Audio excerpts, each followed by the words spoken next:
আসসালামু আলাইকুম ওয়া রাহমাতুল্লাহ। ডিয়ার স্টুডেন্ট, আসসালামু আলাইকুম। আশা করি সকলে অনেক ভালো আছেন এবং সুস্থ আছেন। তো ডিয়ার স্টুডেন্ট, আজকে আমরা আপনাদের যে টপিকটা পড়াবো, এটা আপনাদের জন্য ভীষণ ইন্টারেস্টিং একটা টপিক। সেটা হচ্ছে আজকের পার্টটা হচ্ছে ইটস এ প্রসিডিউরাল পার্ট, এটা কি? সেটা হচ্ছে যে আইনটা পড়াচ্ছে সেটা হচ্ছে the Bangladesh legal practitioners and bar council order 1972। আমরা আজকে বার কাউন্সিল অর্ডার 1972 পড়াবো। এই আইনটা কত সালের আইন? 1972 সালের রাষ্ট্রপতি আদেশ নং 46। তাহলে এই জিনিসটা আপনাদের মাথায় রাখতে হবে, যেটা 1972 সালের, এটা 1972 সালের রাষ্ট্রপতি আদেশ নং 46। 1972 সালে রাষ্ট্রপতি আদেশ নং 46। এই হচ্ছে আমাদের মেইন আইনটা। এইবার আসেন আমরা আজকে কি পড়াবো। আজকে আমরা শাস্তির অংশ পড়াবো, প্রসিডিউরাল পার্ট আপনাদের পড়াবো। সো ডিয়ার স্টুডেন্ট, এটা আপনাদের খেয়াল করতে হবে খুবই মনোযোগ সহকারে। সেটা কি কি খেয়াল করে দেখুন। আমরা বার কাউন্সিল অর্ডারের অনুচ্ছেদ, আমরা বার কাউন্সিল অর্ডারের অনুচ্ছেদ লেখেন, সবাই লেখেন, অনুচ্ছেদ 10-এর ঘোড়া লেখেন। 10-এর ঘোড়া মানে ঘ হ। অনুচ্ছেদ 10-এর ঘতে কি পড়েছিলাম? অনুচ্ছেদ 10-এর ঘতে পড়েছিলাম কি বলেন তো? B for detention. B for detention মনে আছে? ডি ফর ডিটেনশন পড়েছিলাম। ঠিক আছে, ডি ফর ডিটেনশন মানে কি? অর্থাৎ বাংলাদেশ বার কাউন্সিল কি করবে? আইনজীবীদের, লেখেন সবাই সুন্দর করে লেখেন, বার কাউন্সিল, বার কাউন্সিল আইনজীবীদের, লেখেন আইনজীবীদের, আইনজীবীদের, আইনজীবীদের পেশাগত অসদাচরণ, লেখেন পেশাগত, পেশাগত অসদাচরণ, অসদাচরণ, যেটাকে ইংলিশে কি বলে বলেন তো? ইংলিশে বলা হয় প্রফেশনাল মিসকন্ডাক্ট। ইংলিশে কি বলে? Professional misconduct. এটা এখানে লিখে দিচ্ছি, প্রফেশনাল মিসকন্ডাক্ট, প্রফেশনাল মিসকন্ডাক্ট। অর্থাৎ কোন আইনজীবী যদি এখানে অনুচ্ছেদ বার কাউন্সিল অর্ডারের অনুচ্ছেদ 10-এর ঘোড়াতে ডি ফর ডিটেনশন, এটা আমাদের ছন্দ। বার কাউন্সিল আইনজীবীদের পেশাগত অসদাচরণের বিরুদ্ধে, বিরুদ্ধে কি করবে বলেন তো? বিরুদ্ধে কি করবে? পেশাগত অসদাচরণের বিরুদ্ধে কি করবে? শাস্তি ও বিচার নিশ্চিত করবে, শাস্তি ও বিচার নিশ্চিত করবে।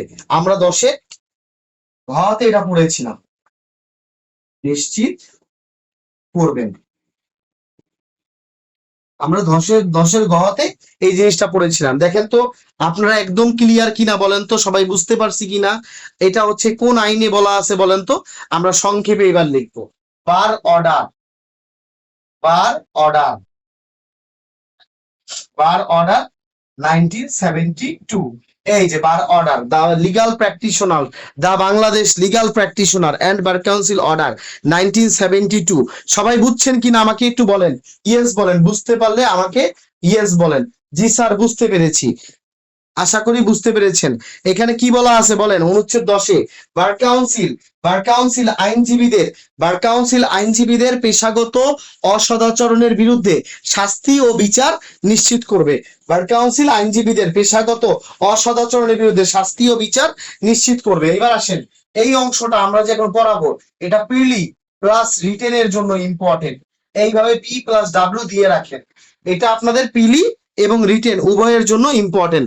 আশা করি বুঝতে পেরেছেন। এইবার দেখেন খেয়াল করে মজার ব্যাপার যেটা, সেটা হচ্ছে, সেটা হচ্ছে এই যে শাস্তি ও বিচার নিশ্চিত করবে, এটা প্রয়োগটা কোথায় আছে? প্রয়োগটা বলা আছে এই আইনের, লেখেন অনুচ্ছেদ, লেখেন অনুচ্ছেদ, লেখেন 32 এবং অনুচ্ছেদ 33। অনুচ্ছেদ 32-এ বলা আছে শাস্তি সম্পর্কে এবং অনুচ্ছেদ 33-এ বলা আছে কি সম্পর্কে? বিচার সম্পর্কে। আশা করি বুঝতে পেরেছেন আপনারা। সবাই বুঝতে পেরেছেন কিনা আমাকে একটু বলেন, প্লিজ বলেন আপনারা বুঝতে পেরেছেন কিনা আমাকে একটু বলেন। The legal practitioners and bar council order 1972 অনুচ্ছেদ 10-এর ঘোড়াতে কি বলেছে? বার কাউন্সিল আইনজীবীদের পেশাগত অসদাচরণের বিরুদ্ধে শাস্তি ও বিচার নিশ্চিত করবে। এটা ভালো করে পড়াবো, কারণ এটা পিলি প্লাস রিটেন দুই জায়গায় আসবে, পিলিতেও আসবে রিটেনেও আসবে। আশা করি বুঝতে পেরেছেন। তাহলে বললো যে এই যে ওয়াদা করলো 10-এর ঘোড়ার, স্যার এটার বাস্তবায়ন কোথায় ঘটেছে? এই দেখেন বাস্তবায়ন ঘটেছে এই আইনের অনুচ্ছেদ 32-এ শাস্তির কথা উল্লেখ করে, অনুচ্ছেদ 33-এ বিচারের কথা উল্লেখ করে। এই টোটাল জিনিসটা হচ্ছে everything it's a procedural law, everything it's a procedural law. আশা করি বুঝতে পেরেছেন। সবাই এটা লিখে ফেলেন, সবাই এটা লিখে ফেলেন, সবাই এটা লিখে ফেলেন। Bangladesh the legal practitioners and bar council order 1972 এর অনুচ্ছেদ 10-এর ঘোড়াতে বলা আছে যে বার কাউন্সিল আইনজীবীদের পেশাগত অসদাচরণের বিরুদ্ধে শাস্তি ও বিচার নিশ্চিত করবে। এর প্রয়োগটা কততে করেছে? অনুচ্ছেদ 32-এ শাস্তি, অনুচ্ছেদ 33-এ বিচার। এইবার আসেন চট করে আমরা জেনে নেই অনুচ্ছেদ 32-এ কি বলা আছে। আমরা এখন অনুচ্ছেদ 32-এ চলে যাব। সবাই রেডি কিনা আমাকে বলেন, রেডি হলে আমাকে বলেন ইয়েস, জি স্যার বুঝতে পেরেছি, রেডি। সবাই বলে এটা কিন্তু পিলিতে আসবে, ইটস এ প্রসিডিউরাল পার্ট। আপনাকে প্রত্যেকটা জিনিস খন্ড খন্ড করে বুঝতে হবে, ইটস এ প্রসিডিউরাল পার্ট। আপনাকে ভেঙে ভেঙে বুঝতে হবে, নতুবা আপনি কিন্তু ভালো করতে পারবেন না। আশা করি বুঝতে পেরেছেন। এইবার আসেন অনুচ্ছেদ 32-এ কি বলা আছে। অনুচ্ছেদ 32টাকে একটা টার্ন টেল মারেন। এইবার খেয়াল করেন, এটা কিন্তু ভেঙে ভেঙে বুঝতে হবে, এই অংশটা খুবই গুরুত্বপূর্ণ। সবাই লেখেন অনুচ্ছেদ 32, লেখেন, লেখে ফেলেন অনুচ্ছেদ 32, অনুচ্ছেদ 32 লেখেন, এভাবে সুন্দর করে লেখেন। বার কাউন্সিল অর্ডারের অনুচ্ছেদ 32টা সুন্দর করে লেখেন। অনুচ্ছেদ 32-এ কি বলা আছে? অনুচ্ছেদ 32-এ বলা আছে বার কাউন্সিল,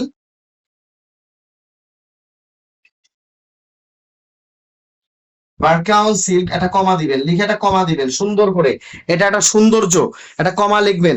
বার কাউন্সিল আইনজীবীদের, লেখেন সুন্দর করে, আইনজীবীদের, আইনজীবীদের, বার কাউন্সিল আইনজীবীদের পেশাগত, পেশাগত অসদাচরণের, অসদাচরণের জন্য, সুন্দর করে লিখবেন। এটা কিন্তু লিখিত আকারে শিখাচ্ছি আপনাকে, এটা আপনার লিখিততে আসবে, এটা লিখিততে আসবে, খুব সুন্দর করে শিখেন।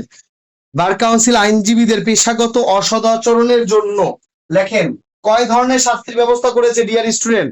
বলেন 3 ধরনের শাস্তির ব্যবস্থা করেছে। লেখেন 3 ধরনের, 3 ধরনের, 3 ধরনের শাস্তির ব্যবস্থা করেছে, করেছেন। বার কাউন্সিল আইনজীবীদের পেশাগত অসদাচরণের জন্য বলেন তো কয় ধরনের শাস্তির ব্যবস্থা করেছে? 3 ধরনের। সবাই লেখেন 3 ধরনের। এটা আপনাদের এমসিকিউর জন্য ইম্পর্টেন্ট। লেখেন এমসিকিউর জন্য ইম্পর্টেন্ট, এমসিকিউর জন্য ইম্পর্টেন্ট। ঠিক আছে, 1 নম্বরে লিখে ফেলেন সনদ তিরস্কার, লেখেন তিরস্কার, 1 নম্বরে লেখেন তিরস্কার। 2 নম্বরে লেখেন সনদ স্থগিত, সনদ স্থগিত। এবং 3 নম্বরে লেখেন সনদ বাতিল। সুন্দর করে লেখেন সনদ বাতিল, সুন্দর করে লেখেন। এই 3টা শাস্তি পারবেন কিনা বলেন, আগে বলেন পারবেন কিনা বলেন। তো আমরা কি শিখাইলাম আপনাকে? আমরা শিখাইলাম আপনাকে যে বার কাউন্সিল আইনজীবীদের জন্য 3 ধরনের শাস্তির ব্যবস্থা করেছে। 1 নাম্বার হচ্ছে তিরস্কার, সনদ স্থগিত, সনদ বাতিল। তিরস্কার, সনদ স্থগিত, সনদ বাতিল। এই অংশটা আপনাদের জন্য খুবই ইম্পর্টেন্ট। অনুচ্ছেদ 32-এ বলা আছে বার কাউন্সিল আইনজীবীদের পেশাগত অসদাচরণের জন্য 3 ধরনের শাস্তির ব্যবস্থা করেছেন। সবাই লেখেন তিরস্কার, সনদ স্থগিত, সনদ বাতিল। রিটেনে ঠিক এইভাবেই লিখতে হবে, রিটেনে ঠিক এইভাবেই লিখতে হবে। এইবার আসেন তিরস্কারের, তিরস্কারের ইংলিশ লেখেন, এবার আপনাকে ইংলিশ টার্মসটাও জানতে হবে যে স্যার শুধু পড়লেই কি হবে, আপনাকে ইংলিশ টার্মসটাও কি করতে হবে, বুঝতে হবে। শুধু পড়লেই শুধু পড়লেই হবে না আপনাকে, শুধু পড়লেই হবে না আপনাকে সাথে সাথে ইংলিশটাও জানতে হবে। লেখেন, লেখেন রিপ্রিম্যান্ডেড, লেখেন তিরস্কার, রিপ্রিম্যান্ডেড, রিপ্রিম্যান্ডেড, রিপ্রিম্যান্ডেড এর অর্থ হচ্ছে তিরস্কার। লেখেন রিপ্রিম্যান্ডেড অর্থ কি, তিরস্কার। লিখে ফেলেন, কোশ্চেন ইংলিশে আসলে আর কিচ্ছু করার থাকবে না। কোশ্চেনটা যদি কোশ্চেনটা ইংলিশে আসলে আর কিছু করার থাকবে না। রিপ্রিম্যান্ডেড, রিপ্রিম্যান্ডেড অর্থ হচ্ছে সনদ স্থগিত, রিপ্রিম্যান্ডেড অর্থ হচ্ছে তিরস্কার। এরপরে লেখেন সনদ স্থগিত, এর মানে হচ্ছে সাসপেন্ডেড। লেখেন সাসপেন্ডেড, সাসপেন্ডেড। এবং আরেকটা হচ্ছে সনদ বাতিল, remove, remove from practice, remove from practice. এই অংশটা আপনাদের জন্য খুবই গুরুত্বপূর্ণ। সবাই বুঝেছেন কিনা আগে আমাকে ক্লিয়ার করে বলেন। এই অংশটা আপনি ক্লিয়ার, হ্যালো, আমাকে সবাই শুনতে পাচ্ছেন কিনা একটু বলেন তো। আপনাদের কি সাউন্ড প্রবলেম হচ্ছে? আপনাদের কি কোনো সাউন্ড প্রবলেম হচ্ছে? আচ্ছা সবাই লেখেন, লেখেন অনুচ্ছেদ 32-এ কি বলা আছে। অনুচ্ছেদ 32-এ বলা আছে বার কাউন্সিল আইনজীবীদের পেশাগত অসদাচরণের বিরুদ্ধে 3 ধরনের শাস্তির ব্যবস্থা করবে। একটা কি, তিরস্কার, 2 নাম্বার সনদ স্থগিত, 3 নাম্বার সনদ বাতিল। বাতিল সবাই একটু কমেন্ট করেন। এই it's a very procedural part, এটা প্রসিডিউরাল পার্ট, ধরে ধরে পড়াতে হবে, নালে রিটেনে পারবেন না। তাহলে লেখেন সবাই আমার সাথে বলেন তো, বার কাউন্সিল কয় ধরনের শাস্তির ব্যবস্থা করবেন? 3 ধরনের। একটা হচ্ছে তিরস্কার, সনদ স্থগিত, সনদ বাতিল। তিরস্কার, সনদ স্থগিত, সনদ বাতিল। আশা করি বুঝতে পেরেছেন। সবাই ওকে বলেন, এই অংশটা আপনাদের ভীষণ গুরুত্বপূর্ণ। এইবার লেখেন, এবার এই কথাটা লেখেন, এবার 32-এর এই কথাটা ওকে কিনা বলেন, সবাই ওকে কিনা? আচ্ছা ওকে। এইবার লেখেন বার কাউন্সিল, এবার সবাই লেখেন যে জিনিসটা, সেটা হচ্ছে যে বার কাউন্সিলে, আচ্ছা কারা কারা একজনের আইনজীবীর, লেখেন এই কথাটা লেখেন, একজন,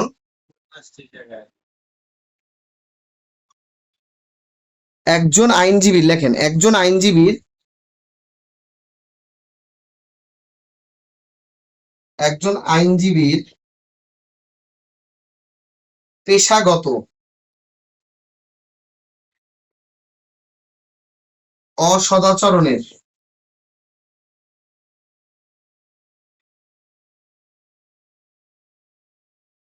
বিরুদ্ধে,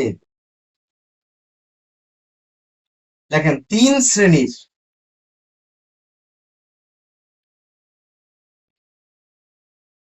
3 শ্রেণীর ব্যক্তি বা প্রতিষ্ঠান, 3 শ্রেণীর ব্যক্তি বা প্রতিষ্ঠান কি করতে পারে, অভিযোগ দায়ের করতে পারে। পারবেন কিনা বলেন, 3 শ্রেণীর ব্যক্তি বা প্রতিষ্ঠান অভিযোগ দায়ের করতে পারে। লেখেন অভিযোগ দায়ের করতে পারে, অভিযোগ দায়ের করতে পারেন। এই কথাটা খুবই গুরুত্বপূর্ণ আপনাদের জন্য। সবাই লেখেন, সবাই লেখেন একজন আইনজীবী, একজন আইনজীবীর পেশাগত অসদাচরণের বিরুদ্ধে কয় শ্রেণীর ব্যক্তি বা প্রতিষ্ঠান অভিযোগ দায়ের করতে পারে? কমেন্ট করেন সবাই, সবাই কমেন্ট করেন। কয় শ্রেণীর ব্যক্তি? 3 শ্রেণীর ব্যক্তি। একজন আইনজীবীর, একজন আইনজীবীর পেশাগত অসদাচরণের বিরুদ্ধে কয় শ্রেণীর ব্যক্তি অভিযোগ দায়ের করতে পারে? 3 শ্রেণীর ব্যক্তি। সবাই পারবেন কিনা বলেন, 3 শ্রেণীর ব্যক্তি কারা কারা? 1 নাম্বার লেখেন, 1 নাম্বার লেখেন যে কোনো ব্যক্তি, যে কোনো ব্যক্তি, লেখেন যে কোনো ব্যক্তি পারে। সুন্দর করে লেখেন যে কোনো ব্যক্তি পারে, 1 নাম্বার যে কোনো ব্যক্তি পারে। 2 নাম্বার লেখেন আদালত পারে, লেখেন 2 নাম্বার লেখেন, 2 নাম্বার লেখেন আদালত পারে, আদালত। 3 নাম্বার হচ্ছে বার কাউন্সিল পারে।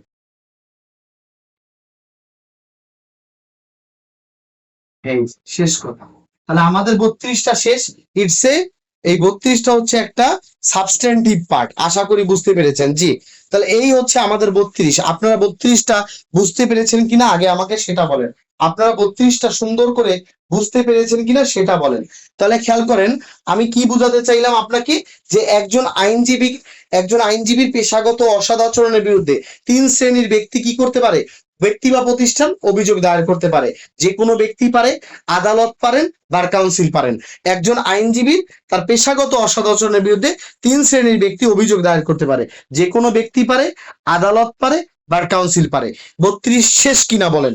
একদম ক্লিয়ার আপনাদের জন্য। 32টা আপনাদের জন্য একদম ক্লিয়ার। এবার আসলে 32-এ যদি আমি সার কথা আপনাদের একটু ছোট্ট করে শোনাই, যে 32-এ আমরা কি পড়লাম, একদম সার নির্যাসটা যদি আমরা শোনাই, এটা কিন্তু রিটেনে আসবে, এই জন্য বারবার পড়াচ্ছি। কেউ বিরক্ত হবে না যে স্যার কেন বারবার বলে। বারবার বলি কারণ এখানেই পড়া শেষ, ঘরে কোনো পড়াশোনা নাই, ক্লাসের পড়া ক্লাসেই শেষ। খেয়াল করে দেখেন, আমি গোড়াটা একটু ছোট্ট করে আপনাকে ধরে দিই। অনুচ্ছেদ 10-এর ঘোড়াতে বলা ছিল,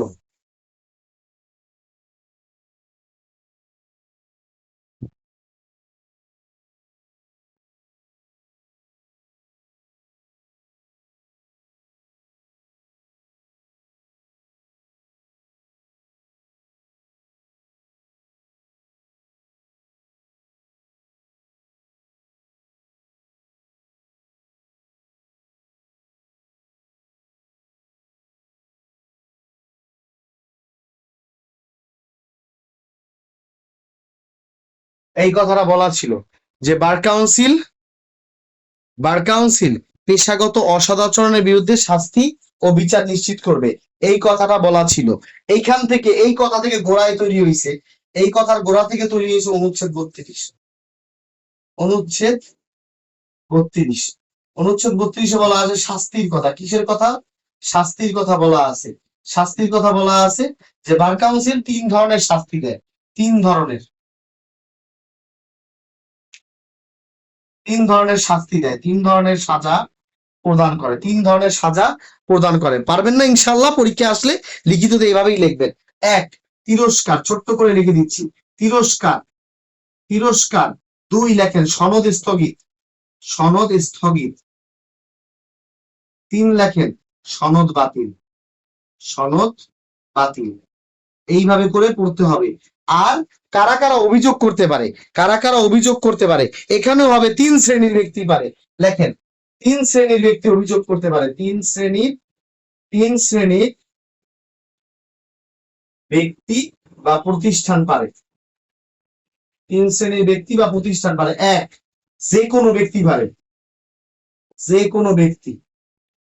এক হচ্ছে যে কোনো ব্যক্তি পারে, যে কোনো ব্যক্তি পারে। পারে যে কোনো ব্যক্তি। 2 পারে আদালত, 2 পারেন আদালত। 3 পারেন বার কাউন্সিল। দেখেন 3 পারেন বার কাউন্সিল। এই অংশটা আপনাদের জন্য ভীষণ গুরুত্বপূর্ণ। এইটা রিটেনের জন্য একটা ভাইটাল এলিমেন্ট, এটা রিটেনের জন্য একটা ভাইটাল এলিমেন্ট। আমি আপনাদের ধরে ধরে আবার একটু বুঝিয়ে দিই, কারণ আমরা এরপরে 33-এ চলে যাব, 33-এ বিচারে যাব। আপনাদের ক্লাসটা ভালো লাগতেছে কিনা, গোড়াটা বুঝতে পারতেছেন কিনা আমাকে প্লিজ একটু একটু বলেন প্লিজ। আপনারা গোড়াটা বুঝতে পারতেছেন কিনা এবং আপনারা বিরক্ত হচ্ছেন কিনা সেটাও একটু আমাকে বলেন। লেখেন অনুচ্ছেদ, এটা আমি রিটেনের স্টাইলে পড়াচ্ছি। অনুচ্ছেদ 10-এর ঘোড়াতে বলা বলা আছে যে বার কাউন্সিল পেশাগত অসদাচরণের বিরুদ্ধে শাস্তি ও বিচার নিশ্চিত করবে।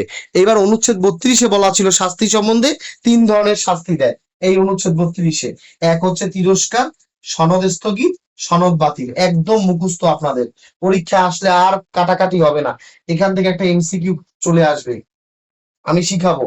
আর এখানে লেখা আছে 3 শ্রেণীর ব্যক্তি অভিযোগ করতে পারে। 1 হচ্ছে যে কোনো ব্যক্তি, আদালত, বার কাউন্সিল। এটা মাথায় রাখবেন, কারণ বিচারে যখন 33 ধারা পড়াবো তখন 32 লাগবে।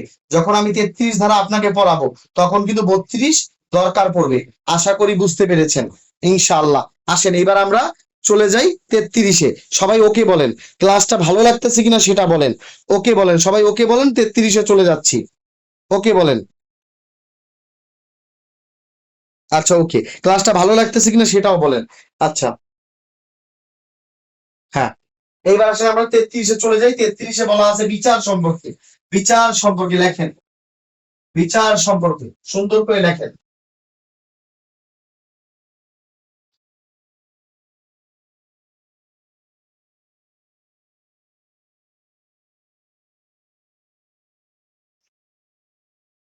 আচ্ছা, আমরা এখন যখন অনুচ্ছেদ 33টা পড়াবো, অনুচ্ছেদ 33, অনুচ্ছেদ 33টা দেখেন, খেয়াল করেন। অনুচ্ছেদ 33-এ বলা আছে, অনুচ্ছেদ 33-এ বলা আছে বিচার পদ্ধতিটা, বিচার পদ্ধতি ইটস এ ভেরি প্রসিডিউরাল ল। বিচারটা কে করবে? ইটস এ ভেরি প্রসিডিউরাল ল, এটা একটা পদ্ধতিগত আইন। এই অনুচ্ছেদ 33-এ বলা আছে বার কাউন্সিলের যে অসদাচরণের বিরুদ্ধে যে সাজা, এর বিচারটা কে করবেন। এই অনুচ্ছেদ 33টা ইম্পর্টেন্ট, যে অসদাচরণের বিচারটা কে করবেন, এটা আপনাদের জন্য ভীষণ গুরুত্বপূর্ণ। এইবার আসেন সেই জিনিসটা, বিচার পদ্ধতিটা আপনাদের কিভাবে পড়তে হবে খেয়াল করে দেখেন। 33-এ বলা আছে বিচার সম্পর্কে, এবার বিচারটা কিভাবে হবে খেয়াল করেন, খেয়াল করেন। বার কাউন্সিল, সবাই এটা লিখে ফেলেন আমার সাথে, সবাই এটা লিখে ফেলেন, সবাই এটা সুন্দর করে লেখেন। বার কাউন্সিল, বার কাউন্সিল আইনজীবীদের লেখেন, আইনজীবীদের লেখেন। বার কাউন্সিল আইনজীবীদের পেশাগত অসদাচরণ, অসদাচরণের বিরুদ্ধে,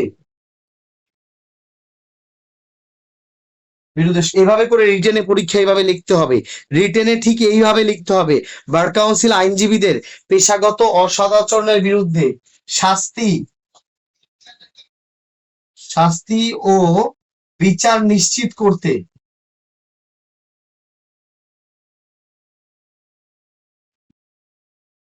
শাস্তি ও বিচার নিশ্চিত করতে কি গঠন করবে বলেন তো? শাস্তি ও বিচার নিশ্চিত করতে কি গঠন করবে বলেন তো? শাস্তি ও বিচার নিশ্চিত করতে লেখেন bar council, bar council tribunal গঠন করবেন।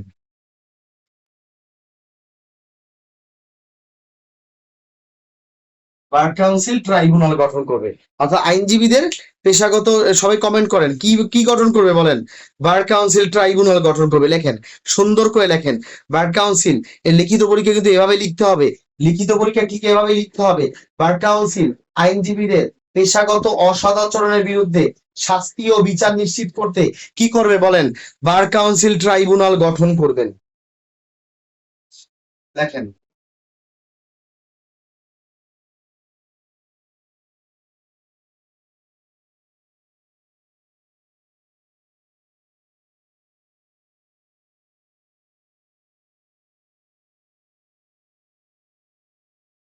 বার কাউন্সিল ট্রাইব্যুনাল গঠন করবেন, এটা পরীক্ষার জন্য অনেক ইম্পর্টেন্ট, এটা আপনাদের বুঝতেই হবে। বার কাউন্সিল ট্রাইব্যুনাল গঠন করবেন, এটা হচ্ছে তো প্রায়োগিক কথা, যে বার কাউন্সিল ট্রাইব্যুনাল গঠন করবে। এইবার লেখেন দ্বিতীয় কথা, এবার বুলেট লাইনে। বার কাউন্সিল চাইলে লেখেন, বার কাউন্সিল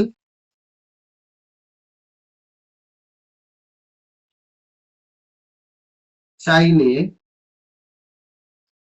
এক বা একাধিক ট্রাইব্যুনাল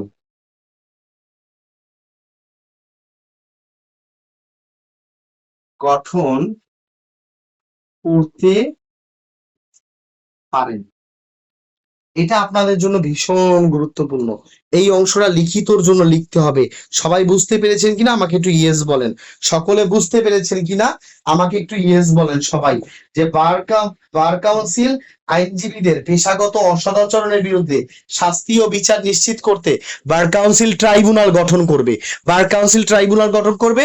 বার কাউন্সিল চাইলে এক বা একাধিক ট্রাইব্যুনাল গঠন করতে পারে, বার কাউন্সিল চাইলে এক বা একাধিক ট্রাইব্যুনাল গঠন করতে পারে। আমি বারবার বলতেছি, এটা রিটেন স্টাইলে পড়াচ্ছি, এইটা রিটেনে এইভাবেই লিখতে হয়, এইটা রিটেনে এইভাবেই লিখতে হয়। এইবার আসেন বার কাউন্সিল ট্রাইব্যুনালটা কিভাবে গঠন করা হয় সেটা দেখি, বার কাউন্সিল ট্রাইব্যুনালটা কিভাবে গঠন করা হয় সেটা দেখি, আসেন। এবার আসেন সুন্দর করে লেখেন বার কাউন্সিল ট্রাইব্যুনালটা কি, আমি সুন্দর করে আপনাকে বুঝাচ্ছি। ক্লাসটা কেমন লাগছে একটু কমেন্ট করে জানান। ক্লাসটা আপনার কেমন লাগতেছে একটু কমেন্ট করে জানান প্লিজ। ক্লাসটা কেমন লাগতেছে, বুঝতেছেন কিনা?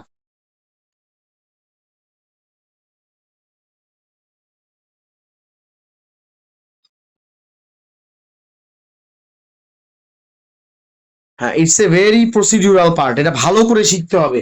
এখানে রিটেনের কোশ্চেন আসে।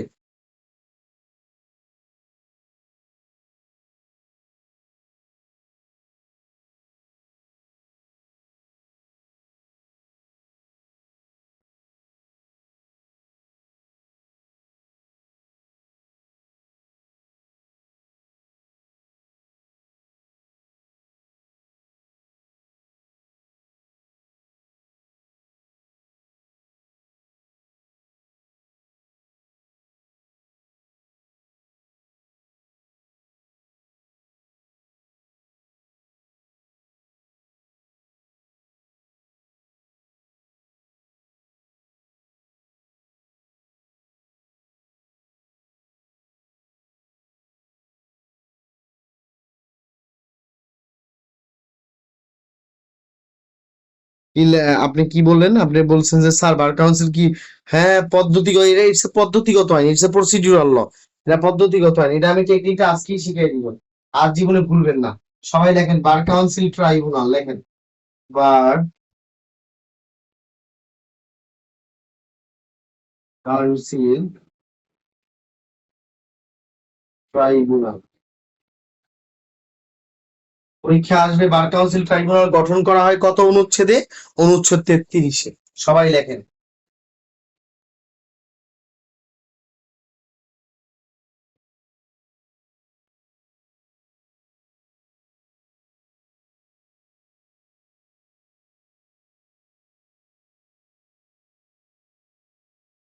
একটা বিশাল একটা টেবিল, ঠিক আছে, বার কাউন্সিল ট্রাইব্যুনাল। ঠিক আছে, এখানে তিনজন বিচারক বসবেন। এই একজন, এই একজন, এই একজন। তাহলে আর কি আমাকে বলতে হবে? এই যে মিডল ম্যান, উনি হচ্ছেন চেয়ারম্যান। উনি হচ্ছেন কি? চেয়ারম্যান। বার কাউন্সিলের এবার পরীক্ষা যদি আসে বার কাউন্সিল ট্রাইব্যুনাল কি, লেখেন বার কাউন্সিল ট্রাইব্যুনাল প্রকৃতি কি, লেখেন 33 দ্বারা প্রকৃতি, লেখেন এটি একটি ট্রাইব্যুনাল। এটি একটি ট্রাইব্যুনাল, লেখেন এটি একটি ট্রাইব্যুনাল বা বিশেষ আদালত।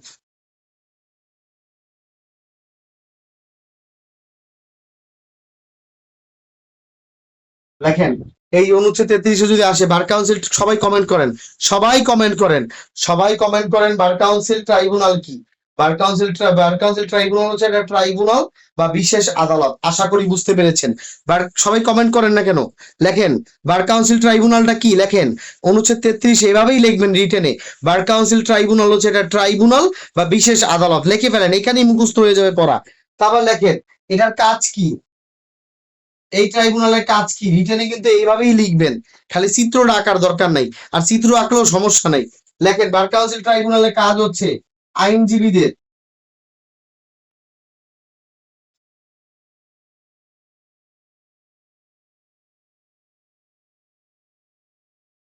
পেশাগত অসদাচরণের বিচার করা। আইনজীবীদের পেশাগত অসদাচরণের বিচার করা। লেখেন সবাই কমেন্ট করেন বার কাউন্সিল ট্রাইব্যুনালের কাজ কি বলেন তো? আইনজীবীদের পেশাগত অসদাচরণের বিচার করা। এবার লেখেন পরীক্ষা যেটা আসবে আপনাদের এমসিকিউ, বার কাউন্সিল ট্রাইব্যুনালের মোট সদস্য কতজন? সবাই বলেন মোট সদস্য কতজন, কমেন্ট করেন। আমাকে সবাই শুনতে পাচ্ছেন? বার কাউন্সিল ট্রাইব্যুনালের মোট সদস্য কতজন? মোট সদস্য যে 3 জন, আপনি 4 জন লিখলেন কিভাবে? 1 2 3, 3 জন। বার কাউন্সিলের মোট সদস্য কতজন? মোট সদস্য কতজন? মোট সদস্য হচ্ছে 3 জন। বার কাউন্সিলের মোট সদস্য হচ্ছে 3 জন। 3 জন। এই 3 জনের মধ্যে একজন, সরি সমস্যা নেই, 3 জন, 3 জন। এবার লেখেন এই 3 জনের মধ্যে একজন হবে চেয়ারম্যান। লেখেন একজন, একজন হবেন চেয়ারম্যান।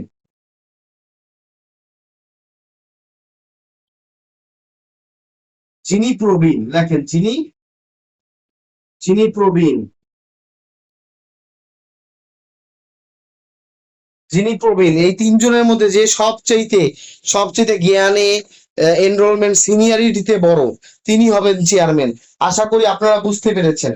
আশা করি আপনারা বুঝতে পেরেছেন যে bar council tribunal, bar council tribunal কি? সবাই কমেন্ট করেন, সবাই কমেন্ট করেন, সবাই কমেন্ট করেন, সবাই বলেন। অনুচ্ছেদ 33, বার কাউন্সিল গঠন হয়েছে কত অনুচ্ছেদে? সবাই বলেন অনুচ্ছেদ 33, কমেন্ট করেন।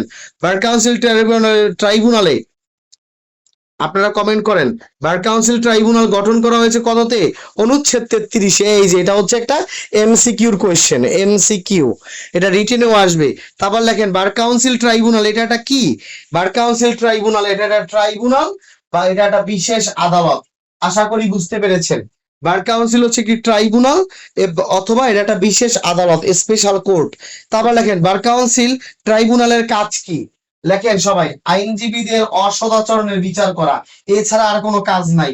এটা একটা এমসিকিউ, আপনাকে ঘুরিয়ে করতে পারে। এই এমসিকিউটা আপনাকে ঘুরিয়ে করতে পারে। এবার লেখেন, এই বার কাউন্সিল ট্রাইব্যুনালে মোট সদস্য কতজন? মোট সদস্য হচ্ছে 3 জন। মোট সদস্য হচ্ছে কতজন? 3 জন। দেখেন, এক, 1 2 3, মোট সদস্য কয়জন বলেন তো? 3 জন। এর মধ্যে একজন চেয়ারম্যান হবেন। চেয়ারম্যান কে হবেন? যিনি হচ্ছেন কি? যিনি হচ্ছেন প্রবীণ, অর্থাৎ চেয়ারম্যান হওয়ার যোগ্যতা কি? যিনি হলেন প্রবীণ,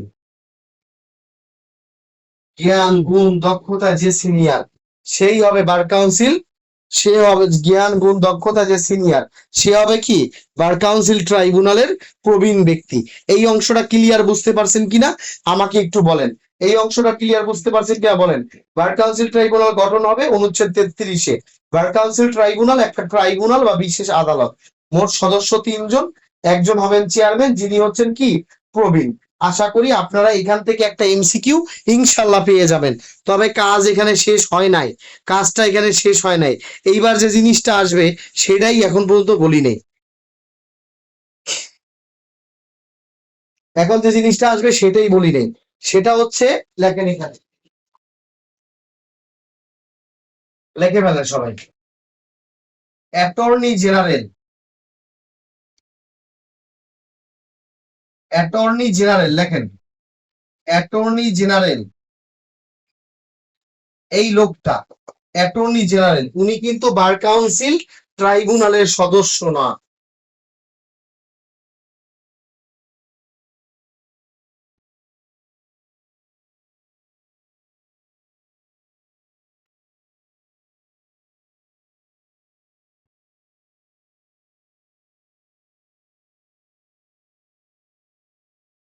এটা আপনাদের 2000, এটা আপনাদের 2027-এর এমসিকিউ তে আসবে ইনশাআল্লাহ। এটা আমি প্রেডিক্ট করলাম আপনাদের জন্য। সবাই লিখে রাখেন, সবাই কমেন্ট বক্সটা ফাটায় ফেলান। এখানে লেখেন অ্যাটর্নি জেনারেল, অ্যাটর্নি জেনারেল তিনি কিন্তু বার কাউন্সিল ট্রাইব্যুনালের সদস্য না। অ্যাটর্নি জেনারেল তিনি বার কাউন্সিল ট্রাইব্যুনালের সদস্য না। অ্যাটর্নি জেনারেল তিনি কিন্তু বার কাউন্সিল ট্রাইব্যুনালের সদস্য না। অ্যাটর্নি জেনারেল বার কাউন্সিল ট্রাইব্যুনালের সদস্য না। এই অংশটা ক্লিয়ার কিনা আপনারা বলেন, এটা মনে থাকবে কিনা বলেন। অ্যাটর্নি জেনারেল কিন্তু বার কাউন্সিল ট্রাইব্যুনালের সদস্য না। সবাই ক্লিয়ার কিনা আমাকে একটু বলেন। এই অংশটা আপনাদের জন্য ভীষণ গুরুত্বপূর্ণ। Attorney general bar council tribunal সদস্য না। আরো একটা কথা আছে, সেটা এখনো লেখি নাই, এই অংশটা লিখে ফেলেন। লেখেন বার কাউন্সিল সচিব,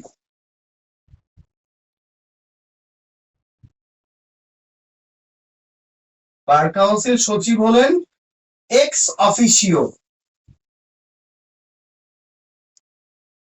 এক্স অফিসিও। বার কাউন্সিলের সচিব হলেন এক্স অফিসিও। লেখেন বার কাউন্সিলের সচিব হলেন এক্স অফিসিও, বার কাউন্সিল ট্রাইব্যুনালেরও সচিব।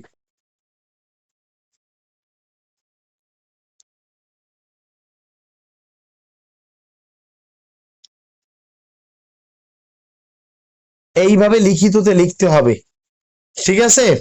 এটা কততে বলা আছে? বার রুলস, লেখেন বার রুলস, বার রুলস 1972, বিধি 49 এই কথাটা বলা আছে। ক্লিয়ার আপনারা? আপনারা ক্লিয়ার কিনা বলেন, এই অংশটা টোটাল ক্লিয়ার কিনা বলেন। আমাদের অনুচ্ছেদ 33 শেষ, আমাদের অনুচ্ছেদ 33 একদম ক্লিয়ার। আশা করি বুঝতে পেরেছেন, আশা করি বুঝতে পেরেছেন। আমাদের অনুচ্ছেদ 33 একদম ক্লিয়ার। সবাই বুঝতে পেরেছেন কিনা একটু ইয়েস বলেন। স্যার বুঝতে পেরেছি, ইয়েস। এবার আমি একটা রিভিশন দিব, আপনারা আপনাদের ভালো লাগতেছে কিনা সেটা বলেন। ক্লাসটা বুঝছেন কিনা, আমি কিন্তু রিটেন স্টাইলে সাজাই দিছি আপনাকে। প্রশ্ন কোথা থেকে আসবে এবার আমি ধরিয়ে দিচ্ছি আপনাকে। আপনাদের ক্লাসটা ভালো লাগতেছে কিনা আমাকে সেটা বলেন। এবার আমি আপনাদের ঘুরিয়ে দিচ্ছি কোথা থেকে কোশ্চেনটা আসবে। আসেন আপনাদের একটু ধরাইয়া দিই। সবাই আমার সাথে সাথে বলেন, বার কাউন্সিল ট্রাইব্যুনাল গঠন করা হয় অনুচ্ছেদ কততে? আপনাদের এখনই পড়া হয়ে যাবে, সবাই বলেন, বার কাউন্সিল ট্রাইব্যুনাল গঠন করা হয় অনুচ্ছেদ কততে? অনুচ্ছেদ 33-এ। এটা একটা এমসিকিউ, এই অংশটা আপনার হয়ে গেল। এইবার লেখেন, বার কাউন্সিল ট্রাইব্যুনাল একটা কি বলেন। বার কাউন্সিল ট্রাইব্যুনাল একটা কি? এটা হচ্ছে একটা ট্রাইব্যুনাল বা বিশেষ আদালত। বার কাউন্সিল ট্রাইব্যুনাল একটা কি? এটা হচ্ছে ট্রাইব্যুনাল বা একটা বিশেষ আদালত। এই অংশটাও হয়ে গেছে। Yes, very good, very good. তারপর লেখেন, বার কাউন্সিল ট্রাইব্যুনালের কাজ কি? বার কাউন্সিল ট্রাইব্যুনালের কাজ হচ্ছে আইনজীবীদের পেশাগত অসদাচরণের বিরুদ্ধে কি করা? বিচার করা। আইনজীবীদের পেশাগত আইনজীবীদের পেশাগত অসদাচরণের বিরুদ্ধে বিচার করা, এটা হচ্ছে বার কাউন্সিল ট্রাইব্যুনালের কাজ। এটা একটা এমসিকিউতে আসতে পারে। সবাই কি এটা লিখেছেন? কমেন্টে একটু লেখেন তো, সবাই এটা লিখেছেন কিনা। পেশাগত অসদাচরণের বিরুদ্ধে কাজ মানে ট্রাইব্যুনালের বিচার করা হচ্ছে বার কাউন্সিল ট্রাইব্যুনালের কাজ। এইবার যেটা মোস্ট ইম্পর্টেন্ট পরীক্ষা আসবে, বার কাউন্সিল ট্রাইব্যুনালের সদস্য সংখ্যা কতজন? উত্তর হচ্ছে 3জন। লেখেন 3জন। কতজন? 3জন। মোট সদস্য কতজন? 3জন। ভেরি গুড, লেখেন মোট সদস্য কতজন? 3জন। বার কাউন্সিল ট্রাইব্যুনালে মোট সদস্য কতজন? উত্তর হচ্ছে 3জন। এবার লেখেন, এই 3জনের মধ্যে একজন চেয়ারম্যান থাকবে। 3জনের মধ্যে কি থাকবে? একজন চেয়ারম্যান থাকবেন। চেয়ারম্যান হওয়ার যোগ্যতা কি? আপনাকে প্রবীণ হইতে হবে। আপনার বয়স, জ্ঞান, গুণ, মেধা, প্রজ্ঞা সবকিছুতে আপনার প্রবীণ হইতে হবে, সবচেয়ে বড় হইতে হবে। এটা যদি হইতে পারেন তাহলে আপনি কি হবেন বলেন? এই ট্রাইব্যুনালের চেয়ারম্যান হইতে পারবেন। এইবার আসবে 2027-এ যে প্রশ্নটা, লিখে ফেলেন। আপনারা শুনতেছেন কিনা বলেন। 27 এটা আসবে, অ্যাটর্নি জেনারেল বার কাউন্সিল ট্রাইব্যুনালের সদস্য না। অ্যাটর্নি জেনারেল কি না বলেন তো? অ্যাটর্নি জেনারেল বার কাউন্সিল ট্রাইব্যুনালের সদস্য না। এটা পরীক্ষায় অবশ্যই অবশ্যই আসবে। এইবার অ্যাটর্নি জেনারেল, এস লেখেন, অ্যাটর্নি জেনারেল বার কাউন্সিল ট্রাইব্যুনালের সদস্য না। এই অংশটা লিখে ফেলেন। এই আপনার 33 শেষ। এখানে আরেকটা জিনিস আপনাকে লিখতে হবে, সেটা হচ্ছে বার কাউন্সিল রুলস 1972 বিধি 49। বার কাউন্সিলের সচিব কিভাবে? বার কাউন্সিল ট্রাইব্যুনালের সচিব এক্স অফিসিও। লেখেন, বার কাউন্সিলের সচিব এক্স অফিসিও। উনি হচ্ছে পদাধিকার বলে বার কাউন্সিল ট্রাইব্যুনালেরও সচিব। তাহলে আপনাদের ইনশাল্লাহ হয়ে গেছে, ইনশাল্লাহ আপনাদের হয়ে গেছে। আমি আরেকবার বলতেছি, মনোযোগ সহকারে খেয়াল করেন। আমি আরেকবার বলতেছি, আপনারা মনোযোগ সহকারে খেয়াল করেন।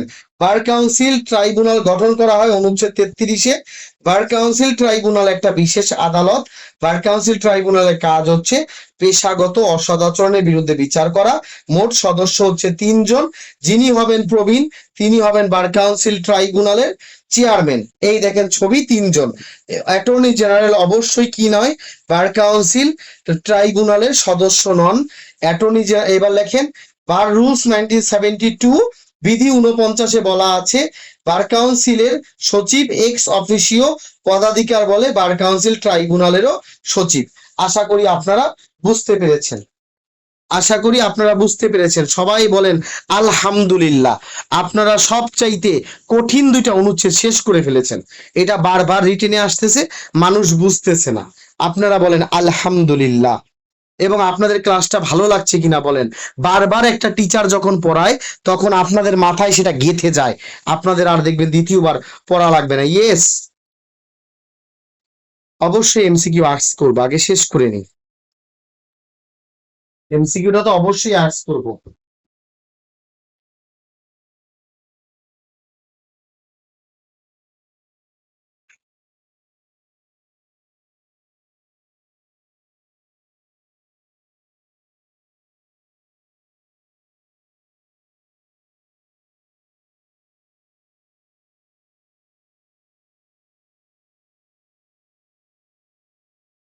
এইবার আসেন আমরা সবাই সবাই ওকে বলেন। এইবার আমরা 34-এ চলে যাই।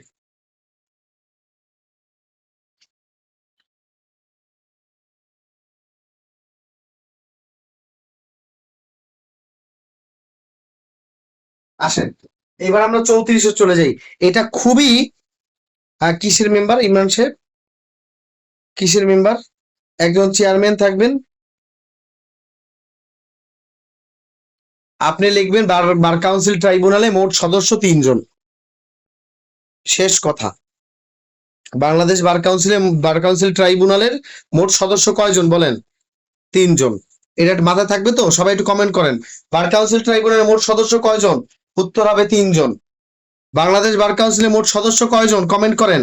উত্তর হবে কয়জন? 3 জন। আর মাথায় কিছু রাখা যাবে না। শেষ। ওই সচিব থাকলেও যা, না থাকলেও যা, আপনি 3 জন শিখছেন, 3 জন। এইবার লেখেন অনুচ্ছেদ 34, এটা খুবই ইম্পর্টেন্ট।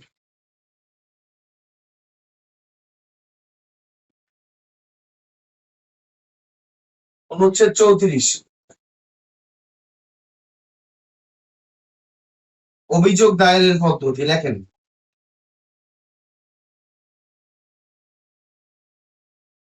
অভিযোগ দায়ের পদ্ধতি। এই 34টা বুঝতে গেলে ডিয়ার স্টুডেন্টস আপনারা মনোযোগ দিয়ে এবার খেয়াল করেন। এই জিনিসটাই সবচেয়ে কঠিন পার্ট। এই জিনিসটা না, সচিবের চিন্তা মাথা থেকে জেরে ফেলেন। সচিবরে কাউন্ট করা হয় না। আর চেয়ারম্যান বলতে ওই 3 জনের মধ্যে একজনকে চেয়ারম্যান করা হয়েছে। সচিবের চিন্তা মাথা থেকেই জেরে ফেলেন। বার কাউন্সিলে মোট সদস্য কয়জন? 3 জন। শেষ কথা। ওই সচিবরে মাথায় আনলে ওটা ঝেড়ে ফেলেন মাথা থেকে। সচিব আছে কিন্তু উনি ট্রাইব্যুনালের অংশ না। উনি ট্রাইব্যুনালের সচিব, কিন্তু বার কাউন্সিলের ট্রাইব্যুনাল বলতে ওই ইজলাসে বসবে 3 জন। আমি সেটাই বুঝে ছবিটা যে আঁকলাম ওই 3 জন। আশা করি বুঝতে পেরেছেন। এবার আসেন অভিযোগ দায়েরের পদ্ধতিটা কি। এইটা মনোযোগ দিয়ে খেয়াল করতে হবে, খুবই মনোযোগ দিয়ে খেয়াল করতে হবে। এটা আপনাদের পরীক্ষায় আসবেই আসবে। খুবই সুন্দর করে খেয়াল করেন এটা। এইটা খেয়াল করতে হবে, এটা চিত্র আকারে বুঝে দিতে হবে। এটা খাতা কলমে বোঝানো সম্ভব নয়। এই 34টা খাতা কলমে বোঝানো সম্ভব নয়। এইটা 34 বুঝাইতে গেলে আগে 32 ভালো করে শিখাইতে হয়, 33 ভালো করে শিখাইতে হয়। 32-33 ভালো করে শিখে তারপরে কি কোথায় যেতে হয় বলেন? তারপরে 34-এ যাইতে হয়। এই জিনিসটা খেয়াল করবেন। আসেন আমরা, আপনি এবার কথা বলবেন, এবার আমি কথা বলবো না। এইবার আপনি কথা বলবেন। বার কাউন্সিলে অভিযোগ করতে পারে কয় শ্রেণীর ব্যক্তি? বার কাউন্সিলে অভিযোগ করতে পারে কয় শ্রেণীর ব্যক্তি? 3 শ্রেণী। যে কোনো ব্যক্তি পারে, আদালত পারে, বার কাউন্সিল পারে, তাই তো? তাই তো? রেডি? সবাই রেডি কিনা বলেন। বিসমিল্লাহ, বুঝাচ্ছি। দেখেন অনুচ্ছেদ 32-এ শিখাইছিলাম, খেয়াল করেন, এটা ভালো করে খেয়াল করেন। অনুচ্ছেদ 32-এ শিখেছে পুরো বিচার প্রসেস আমি বুঝাচ্ছি আপনাকে। আমি 34 ধারাটা পুরো বুঝাচ্ছি, বিচার প্রসেসটা সুন্দর করে একদম পাখির চোখে দেখেন। অনুচ্ছেদ 32-এ কি বলেছিলাম? কারা কারা অভিযোগ করতে পারে?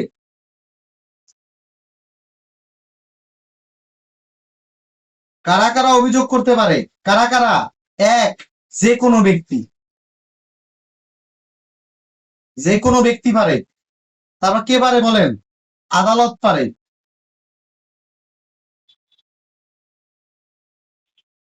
আর 3 নম্বর মানে বার কাউন্সিল।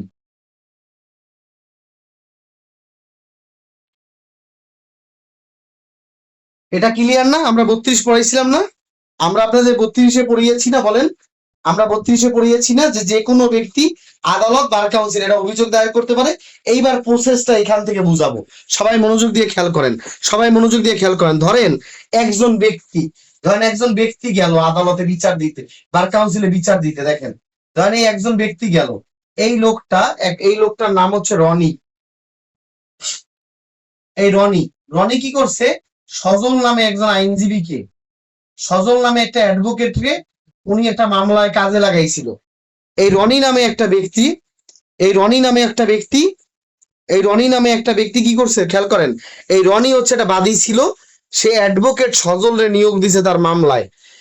অ্যাডভোকেট সজল কি করছে? প্রতারণা করে তার কাছ থেকে 50 লক্ষ টাকা হাতায় নিছে। 50 লক্ষ টাকা আত্মসাৎ করছে ভুলভাল বুঝাইয়া। কথা কি বুঝতে পেরেছেন? তার জমি জমা 50 লক্ষ টাকা হাতায় নিছে। এখন রনি কি এখন রনি কি সজলের বিরুদ্ধে ক্ষিপ্ত না? রনি এখন যাবে না সজলের বিরুদ্ধে বিচার দায়ের করতে? আপনি কি বলেন? আপনি আমাকে অ্যাডভোকেট হিসেবে নিয়োগ দিয়েছেন, ধরেন আপনি আমাকে অ্যাডভোকেট হিসেবে নিয়োগ দিয়েছেন, এখন আমি আপনার কি করছি বলেন, 50 লক্ষ টাকা মেরে দিছি, এখন আপনি আমার বিরুদ্ধে বিচার করতে যাবেন না? কথা কয় না, বিচার করতে যাইবেন কি যাইবেন না, নাকি মাফ করে দেবেন যে যাক 50 লাখ গেছে গেছে, আরো আরো তো আছে, কি করবেন বলেন? যাবেন কি না? তো ঠিক তেমনই রনি গেছে বার কাউন্সিলে বিচার দিতে। রনি কি করছে, এই যে রনি, সে কি যে কোনো ব্যক্তি, এই যে ব্যক্তি হিসেবে গেছে বার কাউন্সিলে বিচার দিতে, এই যে বার কাউন্সিলের বিল্ডিং,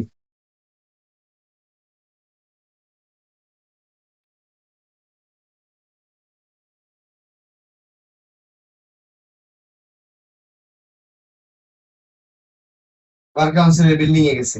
রনি গেছে বার কাউন্সিলে বিচার দিতে, বার কাউন্সিলে গেল, বার কাউন্সিল গেছে। রনি কোথায় গেল সর্বপ্রথম? রনি গেল বার কাউন্সিলে। বার কাউন্সিলে যাওয়ার পরে বার কাউন্সিলকে খুলে বলল, রনি গেল বার কাউন্সিলে সজলের বিরুদ্ধে বিচার দিতে। ওইখানে গিয়ে বলল, ওইখানে গিয়ে বলতেছে যে ওই পুরো ঘটনাটা বলছে যে আমি অ্যাডভোকেট সজলের নামে আপনার এখানে অভিযোগ করতে আসছি, আমি অ্যাডভোকেট সজলের বিরুদ্ধে এখানে অভিযোগ করতে আসছি। তখন বার কাউন্সিল বলতেছে যে আপনি একটা আইনজীবীর বিরুদ্ধে আসছেন পেশাগত অসদাচরণের বিরুদ্ধে বিচার দিতে। ওকে, আপনার তিনটা জিনিস লাগবে। কয়টা জিনিস লাগবে? তিনটি জিনিস লাগবে। বলেন, আপনার তিনটি উপাদান লাগবে, বলেন আপনার কয়টা উপাদান লাগবে, বলেন তিনটা, কয়টা? অর্থাৎ কোনো ব্যক্তি যদি বার কাউন্সিলে যায় কোনো আইনজীবীর বিরুদ্ধে বিচার দিতে, তার কয়টা জিনিস লাগে বলেন? তিনটা জিনিস লাগে। কয়টা? কমেন্ট করেন। তিনটা। বার কাউন্সিলে গেছেন, তিনটা জিনিস লাগবে। 1 নাম্বার লেখেন, প্রয়োজনীয় কাগজপত্র। প্রয়োজনীয় কাগজপত্র 1 নাম্বার। 2 নাম্বার লাগবে হলফনামা, লেখেন হলফনামা। 3 নাম্বারে লেখেন 1000 টাকা।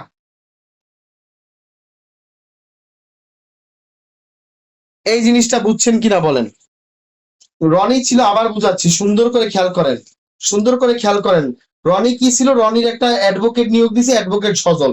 অ্যাডভোকেট সজল তার কাছ থেকে, ঠিক আছে, অ্যাডভোকেট সজল কি করেছে? অ্যাডভোকেট সজল কি করেছে? 50 লক্ষ টাকা রনি খেয়ে দিছে, মেরে দিছে। এখন রনি গেছে সংক্ষুব্ধ হয়ে বার কাউন্সিলে বিচার দিতে যে আমি অ্যাডভোকেট সজলের বিরুদ্ধে পেশাগত অসদাচরণের বিচার চাই। তখন বার কাউন্সিল বলতেছে এভাবে তো বিচার করা যায় না, আপনি তিনটা উপাদান জমা দেন। কি কি? 1, প্রয়োজনীয় কাগজপত্র জমা দেন। 2, হলফনামা জমা দেন। 3, 1000 টাকা জমা দেন। হইল কিনা বলেন? হইল কিনা বলেন? জিনিসটা বুঝছেন কিনা বলেন? এতটুকু বুঝলে আমি আলহামদুলিল্লাহ, এতটুকু বুঝলে আলহামদুলিল্লাহ, তাহলে অর্ধেক বুঝতে গেছেন। রনি কি করলো? তিনটা জিনিস বার কাউন্সিলে কি করলো? রেডি করে ফেলাইলো।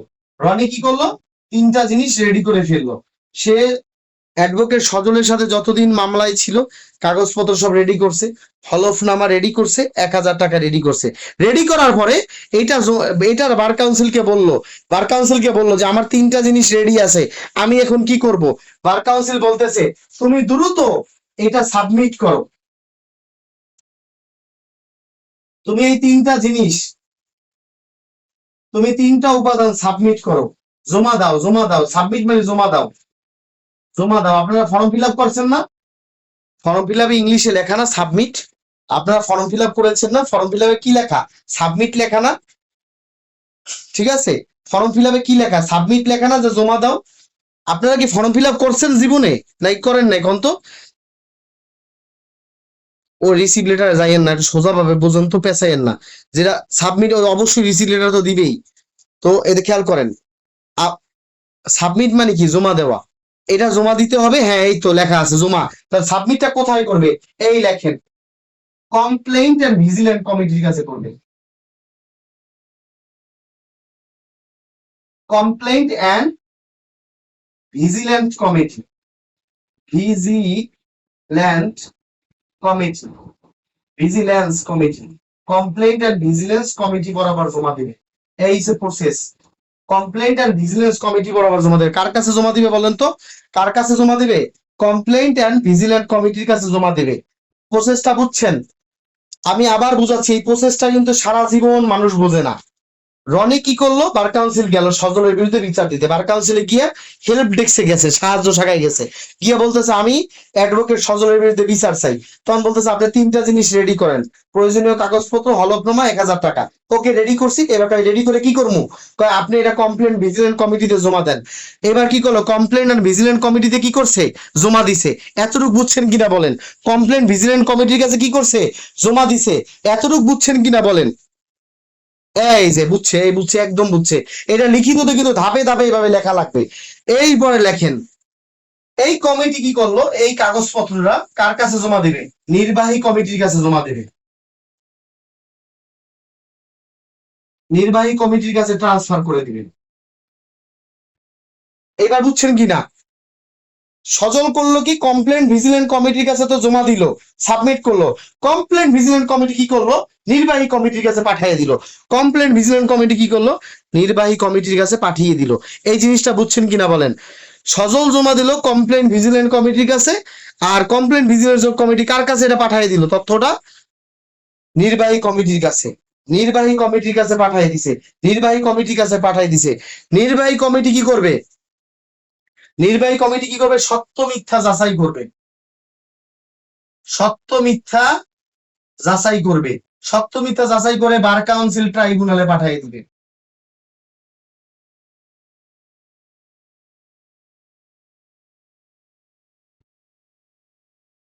সত্য মিথ্যা যাচাই করে কই পাঠিয়ে দিবে, বার কাউন্সিল ট্রাইব্যুনালে পাঠিয়ে দিবে। কথাটা কি বুঝছেন কিনা বলেন? It's a very easy process. আমি আবার বুঝাচ্ছি। রনি কি করলো, বার কাউন্সিলে গেল। রনি কই গেল, বার কাউন্সিলে গেল। বার কাউন্সিল যাওয়ার পর বলতেছে, রনি কি করলো, বার কাউন্সিলে গেল। বার কাউন্সিল বলতেছে যে এইভাবে বিচার হয় না, আপনি অ্যাডভোকেট সজলের কাছে বিচার করতে যান, তিনটা উপাদান লাগবে, প্রয়োজনীয় কাগজপত্র, হলফনামা, 1000 টাকা। এই তিনটা জমা দেন। কোথায় জমা দিব, কমপ্লেন ভিজিলেন্ট কমিটির কাছে। সজল, রনি কি করলো, জমা দিল। জমা দেওয়ার পর কমপ্লেন ভিজিলেন্ট কমিটি কি করলো, নির্বাহীর কাছে পাঠিয়ে দিল। নির্বাহী কি করলো, নির্বাহী কমিটি সত্য মিথ্যা যাচাই করে কোথায় পাঠাইলো, বার কাউন্সিল ট্রাইব্যুনালে পাঠিয়ে দিল। কথাটা বুঝছেন কিনা বলেন?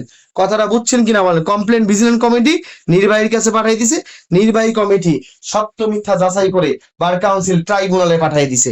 বার কাউন্সিল ট্রাইব্যুনালে পাঠিয়ে দিছে। এইবার বার কাউন্সিল ট্রাইব্যুনাল কি করছে, বিচার করা শুরু করছে। বিচার করা শুরু করছে, বিচার। বার কাউন্সিল ট্রাইব্যুনাল এবার বিচার করা শুরু করছে। এইবার বিচারে যদি সত্য হয়, সত্য হইলে অ্যাডভোকেট শাস্তি পাবে। যদি সত্য হয় অ্যাডভোকেট শাস্তি পাবে। আর মিথ্যা হলে যে অভিযোগ করছে তার 500 টাকা জরিমানা হবে। তার 500 টাকা জরিমানা হবে। বিচার পদ্ধতি শেষ। বিচার পদ্ধতি শেষ। আমি আবার বলতেছি, নির্বাহী কমিটি কি করলো, সত্য মিথ্যা যাচাই করে বার কাউন্সিল ট্রাইব্যুনালে পাঠিয়ে দিছে। বার কাউন্সিল ট্রাইব্যুনাল কি করছে, বিচার করা শুরু করে দিছে। বিচার করার পর যদি দেখে, বিচার করার পর যদি দেখে যে ঘটনাটা সত্য, অ্যাডভোকেট সজল সত্যি 50 লক্ষ টাকা খাইছে, তখন কি করছে, বার কাউন্সিল ট্রাইব্যুনাল তাকে শাস্তি দিয়ে দিছে। কি শাস্তি, 32 ধারার ওই 3 শাস্তির এক শাস্তি, তিরস্কার, সনদ স্থগিত অথবা সনদ বাতিল। 32 ধারার যে কোনো এক শাস্তি, তিরস্কার হয়তোবা সনদ স্থগিত, নয়তো সনদ বাতিল, যে কোনো একটা করে দিছে। যে কোনো একটা কি করছে, করে দিছে। আর যদি হয় মিথ্যা, যে না, রনি কি করছে, অ্যাডভোকেট সজলকে হয়রানি করার জন্য মামলা করছে, তখন রনিকে 500 টাকা জরিমানা দিতে হবে। এই হচ্ছে আপনার পুরো বিচার পদ্ধতি। আপনি বুঝতে পারছেন কিনা বলেন? বুঝতে পারলে অন্তরের অন্তঃস্থল থেকে বলেন আলহামদুলিল্লাহ। বুঝতে পারছেন কিনা বলেন? ভিজিলেন্স কমিটি, হ্যাঁ, অন্তরের অন্তঃস্থল থেকে আলহামদুলিল্লাহ বলেন। যদি আপনি অন্তর থেকে স্বীকার করেন যে আমি সত্যিই বুঝছি, তাহলে এটা আসলেই বুঝছেন। এটা অনেক একটা টাফ জিনিস। আমি আবার গোড়া থেকে বুঝাই দিব। যদি বুঝতে পারেন বলেন আলহামদুলিল্লাহ। এটা লিখিততে অধিকাংশ স্টুডেন্ট এটা পারে না। এটা পারার কথা না। এটা খুবই প্যাচ দিয়ে তৈরি করা। আসেন এইবার আমি ডায়াগ্রাম আকারে শিখাই। বলেন আলহামদুলিল্লাহ। ব্যাপারটা বুঝেন না? এই রনি তো মিথ্যা কথাও বলতে পারে। রনি কি ফেরেস্তা? রনি যে মামলা এই বিচার করলো, রনি কি ফেরেস্তা? অবশ্যই রিভিউ দিব। রনি কি ফেরেস্তা? রনি যদি দেখা যায় যে না, মিথ্যা মামলা করছে, তাহলে রনির 500 টাকা জরিমানা। এইবার তো বুঝছেন ইমরান সাহেব, বুঝছেন কিনা? ওই 500 টাকার এই খেলাটা বুঝছেন কিনা? রনি তো মিথ্যা মামলাও করতে পারে। আদালত যখন দেখবে না অ্যাডভোকেট সজলের দোষ নাই, রনি মিথ্যা মামলা করছে, রনির তখন 500 টাকা জরিমানা। আশা করি বুঝতে পেরেছেন। এইবার আসেন পুরো প্রসেসটা ডায়াগ্রাম আকারে বুঝাই। এবং আজকে বলেন আপনার ক্লাসটা আজকে ভালো লাগলো কিনা বলেন। এই ক্লাসটা ভালো লেগেছে কিনা আগে সেটা বলেন। এই ক্লাসটা ভালো লেগেছে কিনা আগে সেটা বলেন। ঠিক আছে, ক্লাসটা ভালো লেগেছে কিনা আগে সেটা বলেন। এইবার আসেন, এইবার আসেন আমি এখন গোড়া থেকে বুঝাবো, গোড়া থেকে বুঝাবো, একদম গোড়া থেকে বুঝাবো।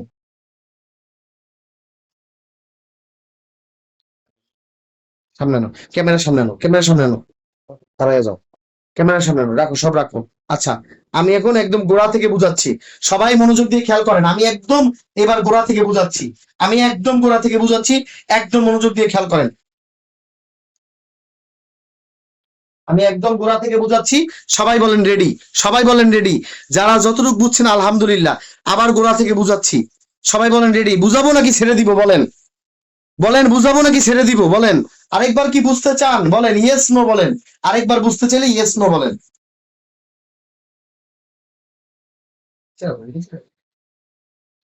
আরেকবার বুঝতে চাইলে ইয়েস নো বলেন। এটা লিখিতর জন্য খুবই গুরুত্বপূর্ণ। সবাই কাছে আসেন, এইবার দেখেন, এইবার একদম গোড়া থেকে বুঝাচ্ছি। নো স্যার, আর বুঝতে চান না? আর বুঝতে চান না নাকি বুঝতে একবার চান বলেন? বুঝতে একবার চাই, আচ্ছা লেখেন, সবাই লেখেন, লেখেন অনুচ্ছেদ 34। ক্যামেরার সামনে আনো, অনুচ্ছেদ 34। সবাই লেখেন অনুচ্ছেদ 34, খেয়াল করেন, অনুচ্ছেদ 34 লেখেন। এটাকে বলা হয় অভিযোগ দায়ের ও বিচার পদ্ধতি। লেখেন অভিযোগ দায়ের, লেখেন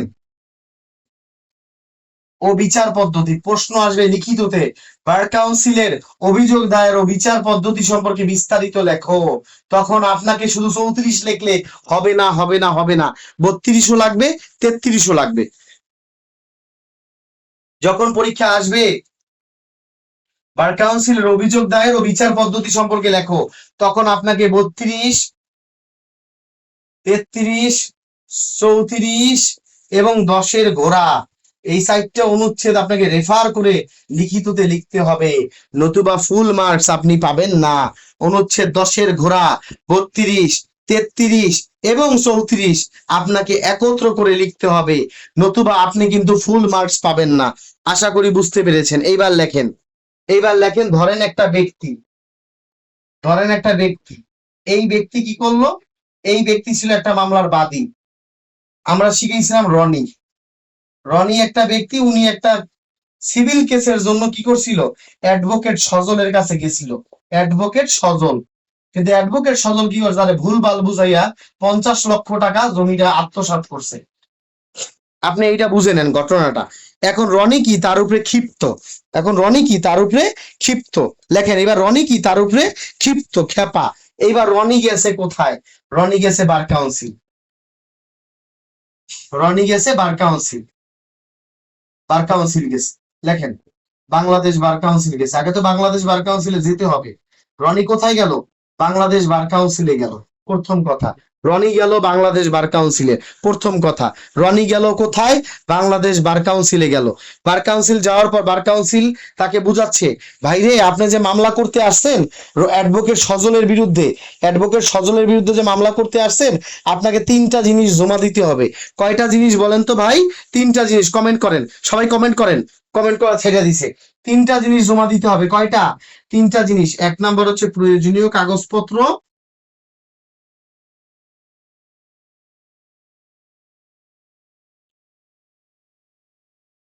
হলফনামা এবং 1000 টাকা।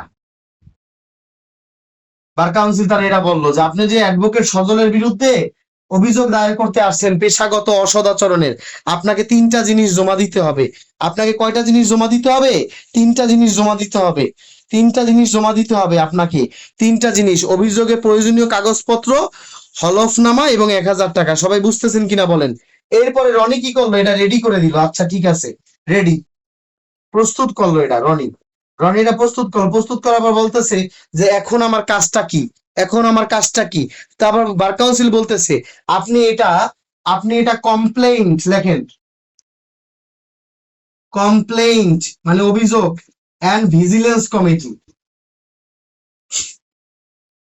ভিজিলেন্স কমিটি বরাবর সাবমিট করেন, কমিটি বরাবর জমা দেন, জমা দিন। এই কথাটা আপনি কি করেন, কমপ্লেন্ট এন্ড ভিজিলেন্স কমিটি বরাবর কি করেন, জমা দিন। কমেন্টে কি বুঝতেছেন আমার কথাটা, প্রসেসটা কি বুঝতেছেন, প্রসেসটা কি বুঝতেছেন? রনি বার কাউন্সিল গেছে, যার পর বলতেছে আপনি হুট করে তো ভাই মামলা করলে হবে না, আপনাকে প্রয়োজনীয় কাগজপত্র হলফনামা 1000 টাকা এরা রেডি করেন, করে এটা কমপ্লেন্ট ভিজিলেন্স কমিটির কাছে জমা দেন। রনি কি করলো, সেটা জমা দিল। রনি কি করলো, সেটা জমা দিল। এতটুক বুঝছেন কিনা বলেন, এতটুক বুঝছেন কিনা বলেন আগে, ইয়েস বলেন, এতটুক বুঝছেন কিনা আগে বলেন। এটা কিন্তু ভেরি প্রসিডিউরাল ল, এটা কিন্তু একটা ধাপ মিস করলে কিন্তু পুরো শেষ। আচ্ছা এইবার লেখেন, এবার কমপ্লেন্ট ভিজিলেন্স কমিটিতে ও জমা দিল, রনি জমা দিল। রনি কি করলো, জমা দিল। রনি জমা দেওয়ার পরে রনির কাজ শেষ, রনি জমা দেওয়ার পর রনির কাজ শেষ। এইবার কি করলো, কমপ্লেন ভিজিলেন্স কমিটি কি করলো, এবার কি করলো খেয়াল করেন, কমপ্লেন ভিজিলেন্স কমিটি কি করলো, এটা কি করলো, বার কাউন্সিল নির্বাহী কমিটির কাছে সাবমিট ট্রান্সফার করলো, নির্বাহী কমিটি বরাবর, নির্বাহী কমিটি বরাবর এটা প্রেরণ করে দিল, এটা নির্বাহী কমিটি বরাবর প্রেরণ করে দিচ্ছে, পাঠাইয়া দিছে। এই নির্বাহী কমিটি বরাবর পাঠাইয়া দিছে। কেন পাঠাইছে, সত্য মিথ্যা যাচাইয়ের জন্য পাঠাইছে। কেন পাঠাইছে, সত্য মিথ্যা যাচাইয়ের জন্য পাঠাইছে। সবাই বুঝছেন কিনা বলেন, নির্বাহী কমিটি বরাবর পাঠাই দিছে, কেন পাঠাইছে বলেন, সত্য মিথ্যা যাচাইয়ের জন্য। এইবার কি করলো, নির্বাহী কমিটি কি করলো, এটা সত্য মিথ্যা যাচাই করছে, সত্য মিথ্যা যাচাই করছে। সত্য মিথ্যা যাচাই করার পরে, সত্য মিথ্যা যাচাই করার পরে কার কাছে পাঠাই দিছে বলেন, কার কাছে পাঠাই দিছে, সত্য মিথ্যা যাচাই করার পরে কার কাছে পাঠাই দিছে, কার কাছে পাঠাই দিছে, বার কাউন্সিল ট্রাইব্যুনালের কাছে পাঠাইছে, বার কাউন্সিল ট্রাইব্যুনালের কাছে পাঠাইছে। লেখেন বার কাউন্সিল, লেখেন বার কাউন্সিল ট্রাইব্যুনাল বরাবর পাঠাইছে, ট্রাইব্যুনাল, বার কাউন্সিল ট্রাইব্যুনাল বরাবর পাঠাইছে। কিসের জন্য পাঠাইছে বলেন, বিচারের জন্য পাঠিয়েছে।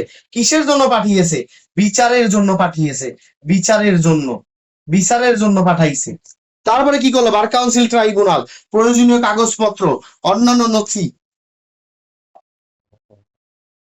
বার কাউন্সিল ট্রাইব্যুনাল কি করলো, প্রয়োজনীয় কাগজপত্র অন্যান্য নথি দেখার পরে কি করলো, দেখলো যে হ্যাঁ, হ্যাঁ অ্যাডভোকেট সজল দোষী, অ্যাডভোকেট সজল কি, অ্যাডভোকেট সজল অপরাধ করেছে, হ্যাঁ অ্যাডভোকেট সজল দোষী।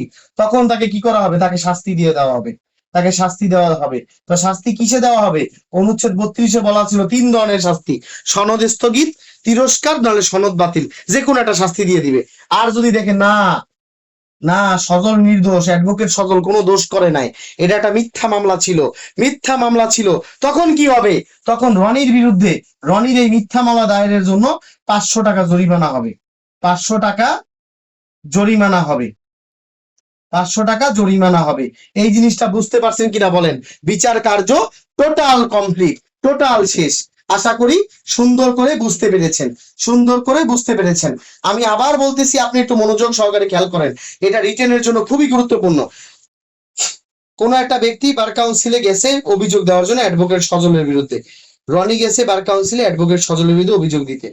বার কাউন্সিলে যাওয়ার পর বলতেছে আপনি তো সহজে মামলা করতে পারবেন না, আপনার 3টা জিনিস জমা দিতে হবে, প্রয়োজনীয় কাগজপত্র লাগবে, হলফনামা লাগবে, 1000 টাকা লাগবে। রনি বলছে যাও, রেডি করে দিলাম। রেডি করার পর কমপ্লেন ভিজিলেন্ট কমিটিতে জমা দিছে, কমপ্লেন ভিজিলেন্ট কমিটি নির্বাহীর কাছে পাঠিয়ে দিছে। নির্বাহী কি করছে, সত্য মিথ্যা যাচাইয়ের জন্য, সত্য মিথ্যা যাচাই করে বার কাউন্সিল ট্রাইব্যুনালের কাছে পাঠিয়ে দিছে বিচারের জন্য। বিচার করার পর দেখলো যে হ্যাঁ অ্যাডভোকেট সজল দোষী, অপরাধী, তখন তার শাস্তি হয়ে গেছে। আর এরপর দেখলো যে, অথবা দেখলো যে না অ্যাডভোকেট সজল কি নির্দোষ, তার কোনো দোষ নাই, তখন কি হয়েছে, অনধিক 500 টাকা জরিমানা হয়েছে রনির। তাহলে বিচার কার্য শেষ। সবাই এটা বুঝতে পারছি কিনা বলেন, সবাই এটা বুঝতে পারছি কিনা বলেন, বুঝতে পারলে বলেন আলহামদুলিল্লাহ, বুঝতে পারলে বলেন আলহামদুলিল্লাহ, বুঝতে পারলে বলেন আলহামদুলিল্লাহ, বুঝতে পারলে বলেন আলহামদুলিল্লাহ। এটা বারবার পরীক্ষা আসবে, বারবার পরীক্ষা আসবে। কোনো ব্যক্তি যদি বার কাউন্সিল ট্রাইব্যুনালে, যখন রনি গেছে অ্যাডভোকেট সজলের বিরুদ্ধে বিচার করতে, রনি গেছে তাহলে বার কাউন্সিলে গেছে, যাওয়ার পর বার কাউন্সিল বলতেছে যে এইভাবে বিচার হয় না, 3টা জিনিস লাগবে, প্রয়োজনীয় কাগজপত্র, হলফনামা, 1000 টাকা। রনি বলল যান, রেডি করে দিলাম। বিচার করেন। তাও বলতেছে না, আপনি কমপ্লেন ভিজিলেন্ট কমিটির কাছে জমা দেন। কয় যাও, দিলাম জমা। এই যে জমা দেওয়ার পরে রনির কাজ শেষ। ঠিক আছে, রনির কাজ শেষ। এবার কি করলো, কমপ্লেন ভিজিলেন্ট কমিটি নির্বাহীর কাছে পাঠাইলো। নির্বাহীর কাছে পাঠাইলো যে রনি একটা কাগজ জমা দিছে, আপনি একটু দেখেন না সত্য মিথ্যা যাচাই করে। তো কমপ্লেন ভিজিলেন্টের কাজ হচ্ছে সত্য মিথ্যা যাচাই করা। সত্য মিথ্যা যাচাই করে কি করলো, বার কাউন্সিল ট্রাইব্যুনালে পাঠিয়ে দিল বিচারের জন্য। কিসের জন্য, বিচারের জন্য। বিচার করার পর দেখলো যে না, অ্যাডভোকেট সজলই দোষ করছে, 50 লাখ টাকা খাইছে। তখন শাস্তি দিয়ে দিছে অনুচ্ছেদ 32-এ। 3 ধরনের শাস্তির যে কোনো একটা। অনুচ্ছেদ 32-এ হয়তোবা সনদ বাতিল করছে, সনদ বাতিল করে দিয়েছে, নাহলে সনদ স্থগিত করে দিয়েছে, নাহলে তাকে তিরস্কার করছে, যে কোনো একটা শাস্তি দিয়ে দিছে। অথবা কি করছে, আর অথবা দেখলো এটাও হইতে পারে যে রনি একটা মিথ্যা মামলা করছে, তা মিথ্যা মামলা করলে রনির 500 টাকা জরিমানা। আশা করি ইনশাল্লাহ আপনারা বুঝে গেছেন। আশা করি ইনশাল্লাহ আপনারা বুঝে গেছেন। আপনারা বুঝতে পারছেন কিনা আমাকে একটু বলেন প্লিজ। এরপরে আর কিছুই নাই, এরপরে রিয়েলি আর কিছু নাই। আশা করি আপনারা বুঝতে পেরেছেন ইনশাল্লাহ। এরপরে আর কিছুই নাই। এবার গেল ব্যক্তির বিচার। আর যদি আরেকটা বলে পরীক্ষা যদি আসে, আচ্ছা ব্যক্তির বিচার তো বুঝলাম, এবার যদি বলে বার কাউন্সিল, এবার যদি বলে যে ব্যক্তি না, ব্যক্তি না মানে স্যার আদালত বিচার করছে, আদালত, আদালত বিচার করছে, করবো কি? বার কাউন্সিল বিচার করছে স্যার, করবো কি? আদালত বা বার কাউন্সিল বিচার করলে সব প্রসেস সেম, শুধু একটা প্রসেস, আদালত বা বার কাউন্সিলের ক্ষেত্রে হলফনামা জমা দিতে হয় না, বাকি সব সেম। এই জিনিসটা বুঝছেন কিনা বলেন, সবাই কমেন্ট করেন, সবাই কমেন্ট করেন, সবাই কমেন্ট করেন। আদালত বা বার কাউন্সিল যদি বিচার দেয় হলফনামা জমা দিতে হয় না, বাকি সব জমা দিতে হয়, শুধু হলফনামা জমা দিতে হয় না। হলফনামা কেন জমা দিতে হয় না?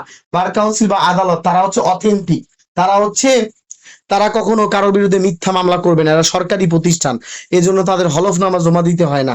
কথা কি ক্লিয়ার বুঝছেন কিনা বলেন? আদালত বা বার কাউন্সিল যদি বিচার করে তাহলে হলফনামা জমা দিতে হয় না, এটা বুঝতে পেরেছেন কিনা বলেন? আদালত বা বার কাউন্সিল বিচার করলে হলফনামা জমা দিতে হয় না, এটা বুঝতে পেরেছেন কিনা বলেন? আদালত বা বার কাউন্সিল বিচার করলে হলফনামা জমা দিতে হয় না। কমেন্ট করেন, আদালত বা বার কাউন্সিল যদি বিচার করে হলফনামা জমা দিতে হয় না, শুধু এইটাই পার্থক্য, আর কোনো পার্থক্য নাই। আদালত বা বার কাউন্সিল বিচার করলে হলফনামা জমা দিতে হয় না, বাকি সব সেম। আশা করি বুঝতে পেরেছেন। আলহামদুলিল্লাহ,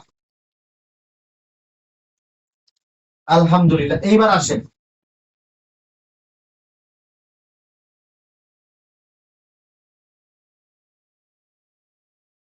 এইবার আসেন, এইবার আসেন। যে দুইটা কথা না বললেই না, যে দুইটা কথা না বললে না, এটা আপনাদের পরীক্ষার জন্য ইম্পর্টেন্ট। ঠিক আছে, বার কাউন্সিল ট্রাইব্যুনাল লেখেন, লেখেন, এবার লেখেন, এটা পরীক্ষার জন্য লেখেন। সবাই কমেন্ট করেন, বার কাউন্সিল ট্রাইব্যুনাল, এটা পরীক্ষা আপনাদের আসবে। লেখেন 2027, লেখেন এমসিকিউ 2027, এমসিকিউ 2027 লেখেন, এমসিকিউ 2027। বার কাউন্সিল ট্রাইব্যুনাল কত দিনের মধ্যে শুনানি করবে?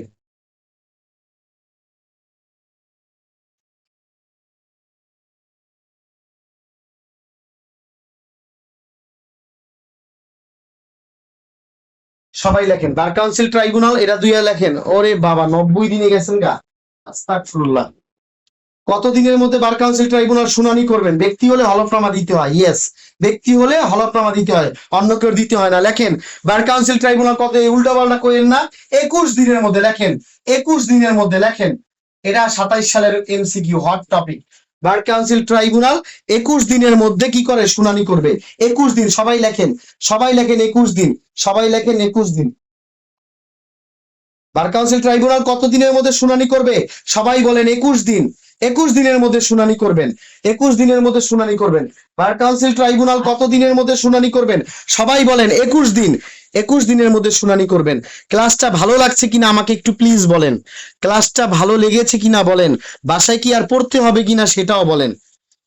যদি আপনার বাসায় পড়তে হয় তাহলে বুঝতে হবে যে ক্লাসটা ভালো হয় নাই, আর যদি মনে হয় যে না স্যার বাসায় আর পড়া লাগবে না, তাহলে বুঝবেন যে ক্লাসটা ভালো হয়েছে। বাসায় যদি মনে হয় যে স্যার বাসায় পড়া লাগবে একটু, তাহলে ক্লাসটা ভালো হয় নাই। আর যদি মনে হয় না স্যার ক্লাসের পড়া ক্লাসেই শেষ, একটা সাদা খাতা দেন আমি লিখে দিই, তাহলে বুঝতে হবে যে ক্লাসটা ভালো হয়েছে। আপনাদের ক্লাসটা কেমন লেগেছে বলেন, ক্লাসটা কেমন লেগেছে বলেন। সুন্দর করে লেখেন, 21 দিনের মধ্যে শুনানি করতে হবে, 21 দিনের মধ্যে শুনানি করতে হবে, 21 দিনের মধ্যে শুনানি করতে হবে, 21 দিনের মধ্যে শুনানি করতে হবে, 21 দিনের মধ্যে শুনানি করতে হবে, 21 দিনের মধ্যে শুনানি করতে হবে, 21 দিনের মধ্যে শুনানি করতে হবে। তারপর লেখেন, এই এই জিনিসটা ইম্পর্টেন্ট। আরেকটা লেখেন, মিথ্যা অভিযোগ দায়েরে লেখেন, মিথ্যা অভিযোগ দায়ের করলে, লেখেন মিথ্যা অভিযোগ দায়ের করলে শাস্তি কি বলেন? একটু আগে পড়াইছি, আপনাদের একটু আগে পড়াইছি, মিথ্যা অভিযোগ দায়ের করলে শাস্তি কি? লেখেন, মিথ্যা অভিযোগ দায়ের করলে শাস্তি কি? মিথ্যা অভিযোগ দায়ের করলে শাস্তি কি? লেখেন, অনধিক 500 টাকা জরিমানা। এটাও পরীক্ষায় আসছে, এটাও এমসিকিউতে আসছে। মিথ্যা অভিযোগ দায়ের করলে কি হবে? অনধিক 500 টাকা জরিমানা হবে। এটাও আপনাদের এমসিকিউতে আসছে, মিথ্যা অভিযোগ দায়ের করলে অনধিক 500 টাকা জরিমানা। এটা বিগত বছরের এমসিকিউতে আসছে। আপনাদের যে দুইটা জিনিস আপনাদের বললাম, মিথ্যা অভিযোগ দায়ের করলে অনধিক 500 টাকা জরিমানা, এটাও আসছে। ঠিক আছে, মিথ্যা অভিযোগ দায়ের করলে অনধিক 500 টাকা জরিমানা। আর শুনানি কত দিনের মধ্যে বলেন? 21 দিনের মধ্যে। 21 দিনের মধ্যে, এটা নতুন, এটা একটু ঠাটাইয়া মুখস্থ করেন। এটা 27 সালের প্রশ্ন, এটা চলে আসছে। বার কাউন্সিল ট্রাইব্যুনাল কত দিনের মধ্যে শুনানি করবে? আজ পর্যন্ত এই প্রশ্নটা আসে নাই, এইবার আসবে। এই প্রশ্নটা বার কাউন্সিল আজ পর্যন্ত করে নাই, এইবার আসবে।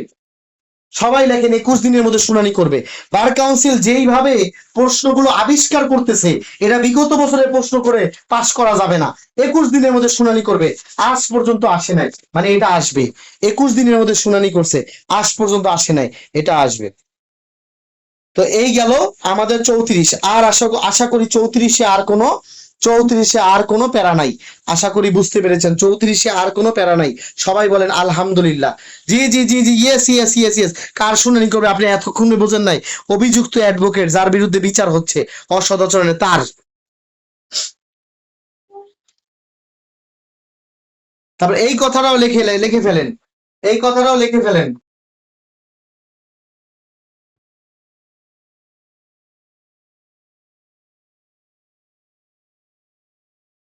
অ্যাটর্নি জেনারেল বার কাউন্সিল ট্রাইব্যুনালের সদস্য না।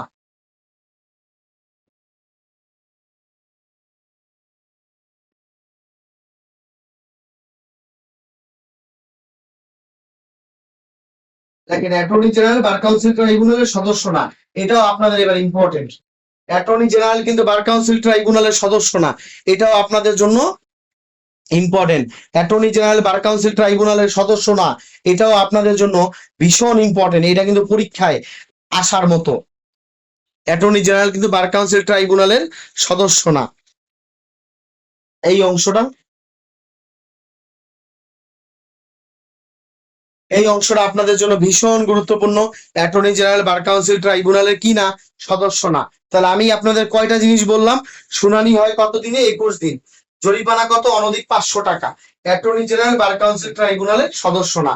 এই তিনটা থেকে একটা এমসিকিউ ইনশাল্লাহ আপনাদের এবার আসবে, ইনশাল্লাহ। আশা করা যাচ্ছে, ইনশাল্লাহ। ঠিক আছে, এই আমাদের 34 শেষ। এইবার চলে যান 36।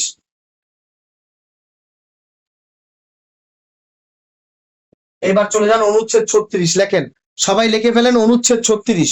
সবাই অনুচ্ছেদ 36 লেখেন। আর আপনারা বলেন আপনাদের ক্লাসটা আজকে কেমন লাগলো বলেন, সবাই কমেন্ট করেন। ক্লাসটা কেমন লাগলো? ক্লাসটা ভালো লাগলো নাকি খারাপ লাগলো? কিছু একটা বলেন। ক্লাসটা বুঝতে পারছেন কিনা সেটাও বলেন, না বুঝলে সেটাও বলেন। এবার লিখে ফেলেন সবাই।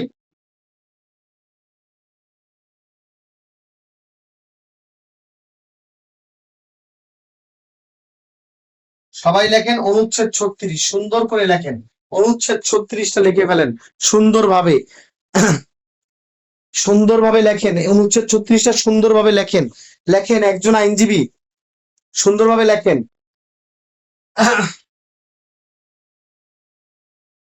একজন অভিযুক্ত, লেখেন।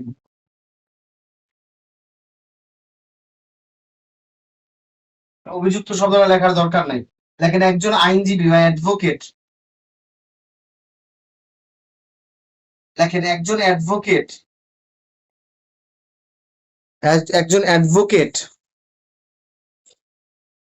যখন পেশাগত, সুন্দর করে লেখেন, একজন অ্যাডভোকেট যখন পেশাগত অসদাচরণের কারণে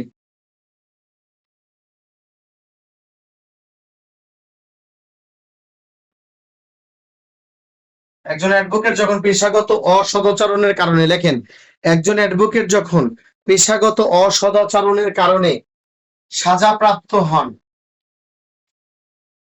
সাজাপ্রাপ্ত হন,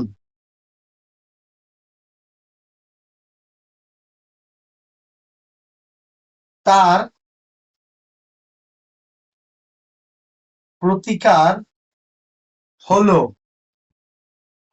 কয়টি? দেখেন তার প্রতিকার হলো কয়টি? তার প্রতিকার হলো কয়টা? উত্তর হলো দুইটা। তার দুইটা প্রতিকার আছে। দেখেন তার প্রতিকার হলো কয়টি? তার প্রতিকার হলো দুইটি। সুন্দর করে লেখেন, একজন অ্যাডভোকেট যখন পেশাগত অসদাচরণের কারণে সাজাপ্রাপ্ত হন, তার প্রতিকার কয়টা? দুইটা। লেখেন তার প্রতিকার কয়টা? দুইটা।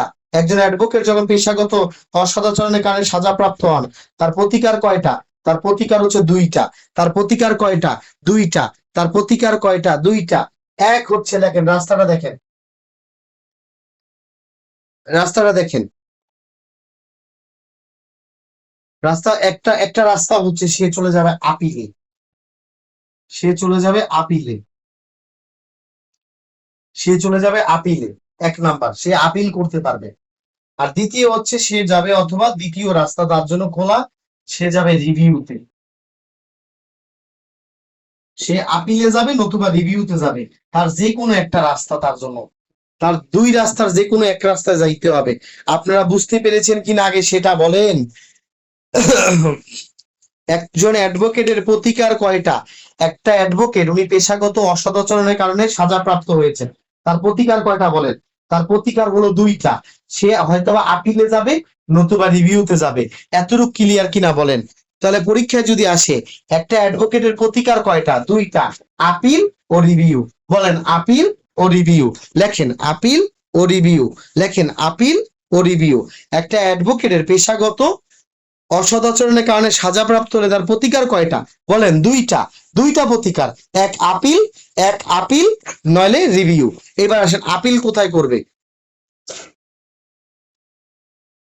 আপিল কোথায় করবে? লেখেন আপিল করতে হবে বাংলাদেশ সুপ্রিম কোর্টে।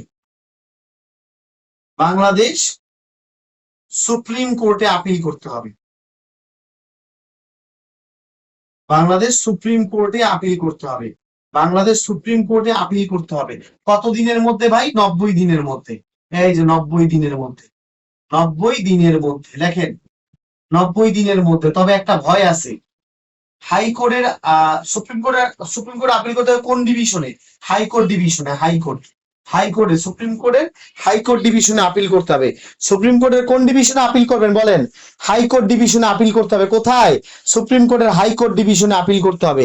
মাথায় রাখবেন, সুপ্রিম কোর্টের হাইকোর্টে আপিল করতে হবে। যে হাইকোর্ট, আমি বড় করে লিখতেছি, হাইকোর্ট।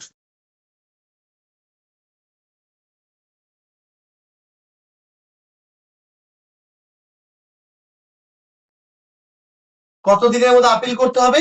90 দিনের মধ্যে। এখানে বলা আছে হাইকোর্টের সিদ্ধান্তই চূড়ান্ত। হাইকোর্টের সিদ্ধান্তই কি বলেন তো? চূড়ান্ত। হাইকোর্ট যে সিদ্ধান্ত নিয়েছেন তাই হবে চূড়ান্ত। এই হচ্ছে আপিলের খেলা, এই হচ্ছে আপিলের টোটাল প্রসেস। আপনি বুঝতে পারছেন কিনা আমাকে একটু বলেন প্লিজ। আপনি আপিল করবেন কোথায়? সুপ্রিম কোর্টের হাইকোর্ট ডিভিশনে। কত দিনের মধ্যে আপিল করবেন বলেন?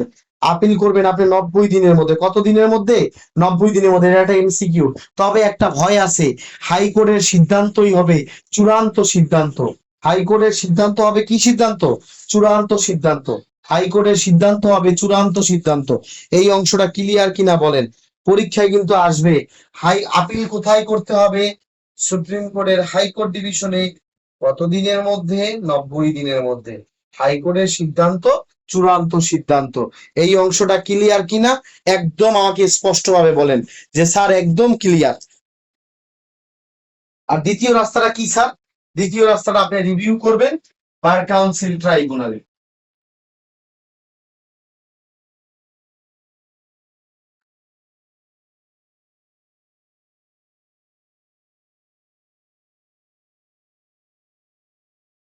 শেষ, আর কোনো রাস্তা নাই, আর কোনো কথা নাই, শেষ। অনুচ্ছেদ 36 আপনাদের শেষ। যদি আপনারা বুঝতে পারেন তাহলে আলহামদুলিল্লাহ, তাহলে বুঝতে পারলে আলহামদুলিল্লাহ, ঠিক আছে। আপনারা যদি বুঝতে পারেন তাহলে সেটা কি, আলহামদুলিল্লাহ। এই অংশটা আপনাদের জন্য খুবই খুবই গুরুত্বপূর্ণ, এই অংশটা খুবই খুবই গুরুত্বপূর্ণ। তাহলে আমি আবার বুঝাচ্ছি, একটু মনোযোগ দিয়ে খেয়াল করেন। আমি আবার বুঝাচ্ছি, একটু মনোযোগ দিয়ে খেয়াল করেন। আবার বুঝাচ্ছি, একটু মনোযোগ দিয়ে খেয়াল করেন। প্রতিকার কততে বলা আছে বলেন তো? অনুচ্ছেদ 36-এ বলা আছে প্রতিকার। প্রতিকার কততে বলা আছে? অনুচ্ছেদ 36-এ। একজন অ্যাডভোকেট, একজন আইনজীবী তার পেশাগত অসদাচরণের কারণে যদি সাজাপ্রাপ্ত হয়, ওই যে শাস্তি দিয়ে দিছে, বার কাউন্সিল ট্রাইব্যুনাল কি করেছে? শাস্তি দিয়ে দিছে, শাস্তি দিয়ে দিছে। এখন তার প্রতিকার কয়টা? প্রতিকার হচ্ছে দুইটা। কয়টা প্রতিকার বলেন? তার প্রতিকার হচ্ছে দুইটা। একটা হচ্ছে কি, আপিল করবে সে, সে একটা হচ্ছে হয় আপিল করবে, দ্বিতীয় হচ্ছে না রিভিউ করবে। তাহলে আপিল কোথায় করবে? আপিল কোথায় করবে? আপিল করবে সুপ্রিম কোর্টে, হাইকোর্ট ডিভিশনে। মাথায় রাখেন, আপিল করতে হবে হাইকোর্ট ডিভিশনে। কত দিনের মধ্যে? 90 দিনের মধ্যে। তবে হাইকোর্টের সিদ্ধান্তই চূড়ান্ত সিদ্ধান্ত। এই গেল একটা। আর দ্বিতীয় হচ্ছে রিভিউ করবে কোথায়? রিভিউ করবে বার কাউন্সিল ট্রাইব্যুনালে। রিভিউটা কোথায় করবে? বার কাউন্সিল ট্রাইব্যুনালে। এই হচ্ছে আমাদের টোটাল ব্যাপারটা। আপনি একটু লেখেন, না রিভিউর পরে আপিল আর যাওয়া যাবে না, এগুলি আর বোঝাই দরকার নেই। এগুলি এতটুকুই পড়েন ভাই, আমি এতটুকুই পড়ামু, এর বাইরে গেলে সমস্যা। এর বাইরে যাওয়ারই দরকার নেই, এটি অ্যাডভোকেট হওয়ার পরে বুঝবেন। যা যতটুক দরকার অতটুকুই পড়েন, অতটুকুই পড়েন। এরপর যদি কেউ আপিল করবেন আবার মাথায় প্যাঁচ লাগবে।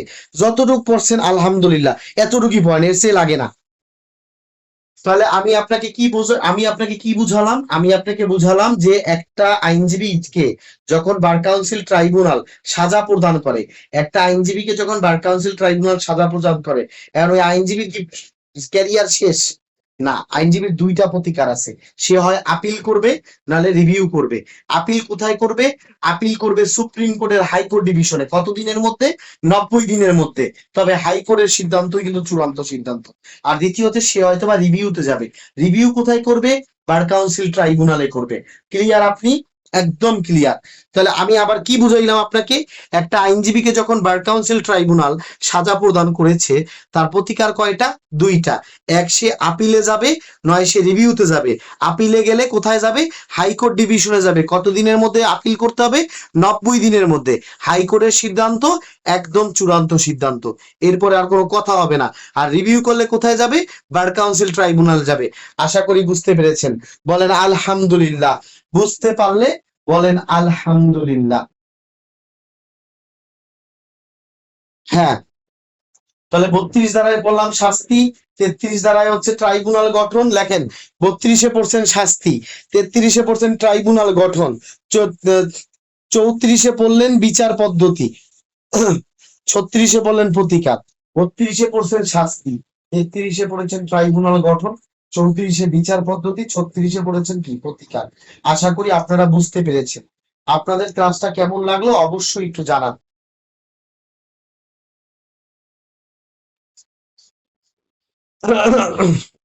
আশা করি আপনারা বুঝতে পেরেছেন।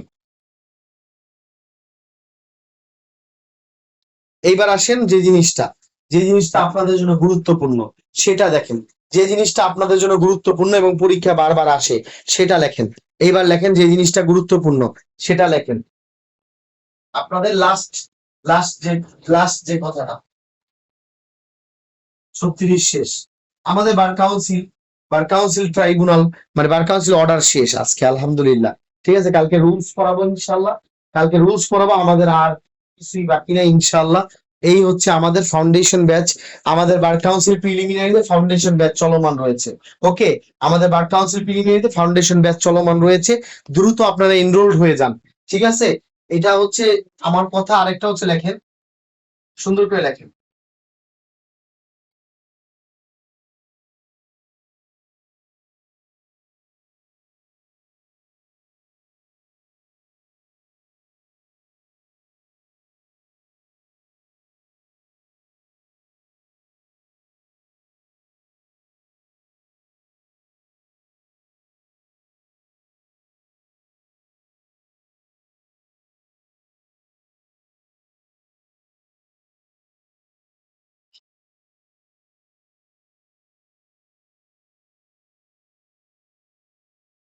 The Bangladesh legal practitioners and bar council order 1972, the Bangladesh legal practitioners and bar council tribunal 1972, bar council tribunal 1972, এটা দুইটা খণ্ডে ভাগ করা। এটা দুইটা খণ্ডে ভাগ করা, লিখে ফেলেন। এটা কয়টা খণ্ডে ভাগ করা লেখেন, সুন্দর করে লেখেন। এটা কয়টা খণ্ডে ভাগ করা, সুন্দর করে লেখেন। দুইটা খণ্ডে, একটা হচ্ছে অনুচ্ছেদ, লিখে ফেলেন। একটা হচ্ছে অনুচ্ছেদ লেখেন, একটা হচ্ছে অনুচ্ছেদ, একটা হচ্ছে অনুচ্ছেদ, আর একটা লেখেন বিধি। একটা হচ্ছে অনুচ্ছেদ, আর একটা কি লিখবেন, বিধি। অনুচ্ছেদের মানে কি, আর্টিকেল। আর একটা হচ্ছে বিধি। বিধি মানে কি বলেন তো, রুলস। বুঝতে পারছেন কিনা একটু বলেন। একটা হচ্ছে অনুচ্ছেদ আর একটা হচ্ছে বিধি। তাহলে এই জিনিসটা লিখছেন কিনা বলেন, আগে এই জিনিসটা লিখছেন কিনা বলেন, আগে এই জিনিসটা লিখেছেন কিনা একটু আমাকে জানান। The legal practitioners and bar council order 1972, ঠিক আছে। এটা হচ্ছে দুইটা অংশে ভাগ করা, একটা হচ্ছে অনুচ্ছেদ আর একটা হচ্ছে বিধি। একটা হচ্ছে অনুচ্ছেদ আর একটা হচ্ছে বিধি। এইবার আসেন, অনুচ্ছেদটা কে পরিবর্তন করতে পারে? এইবার আসেন, অনুচ্ছেদটা পরিবর্তন করতে পারে কে? অনুচ্ছেদটা পরিবর্তন করতে পারে কে? অনুচ্ছেদ পরিবর্তন কে করতে পারে? অনুচ্ছেদ পরিবর্তন করতে পারে জাতীয় সংসদ।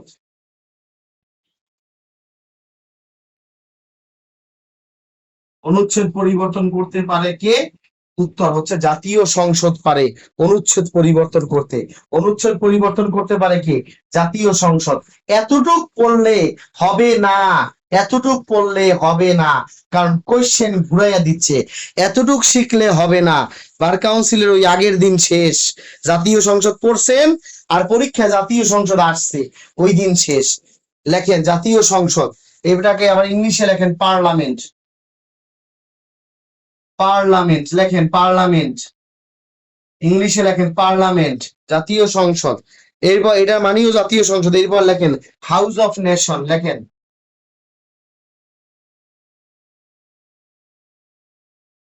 House of nation. এটা জুডিশিয়ারির কোয়েশ্চেন।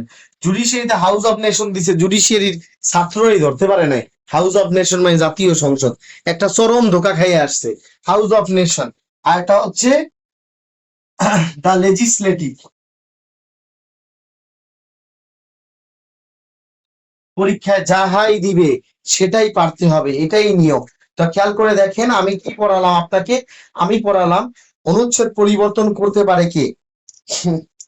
অনুচ্ছেদ পরিবর্তন করতে পারে কে, সবাই বলেন ভাই। অনুচ্ছেদ পরিবর্তন করতে পারে জাতীয় সংসদ।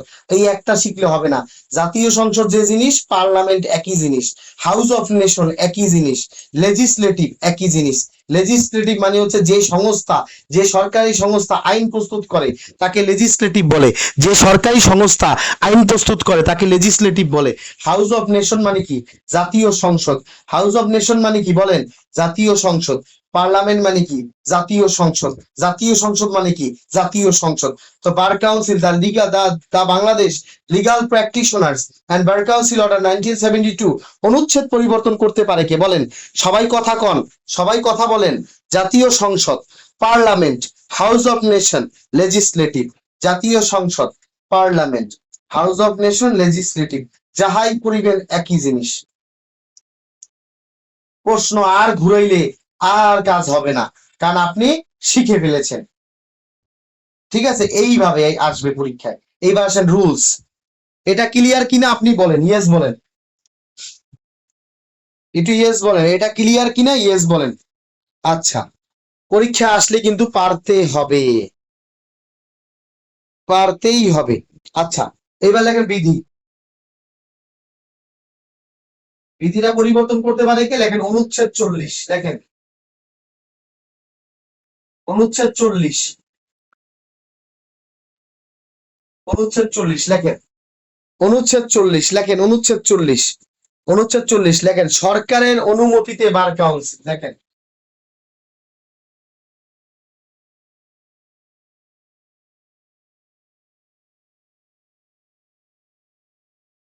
সরকারের অনুমতি ক্রমে বার কাউন্সিল, লেখেন।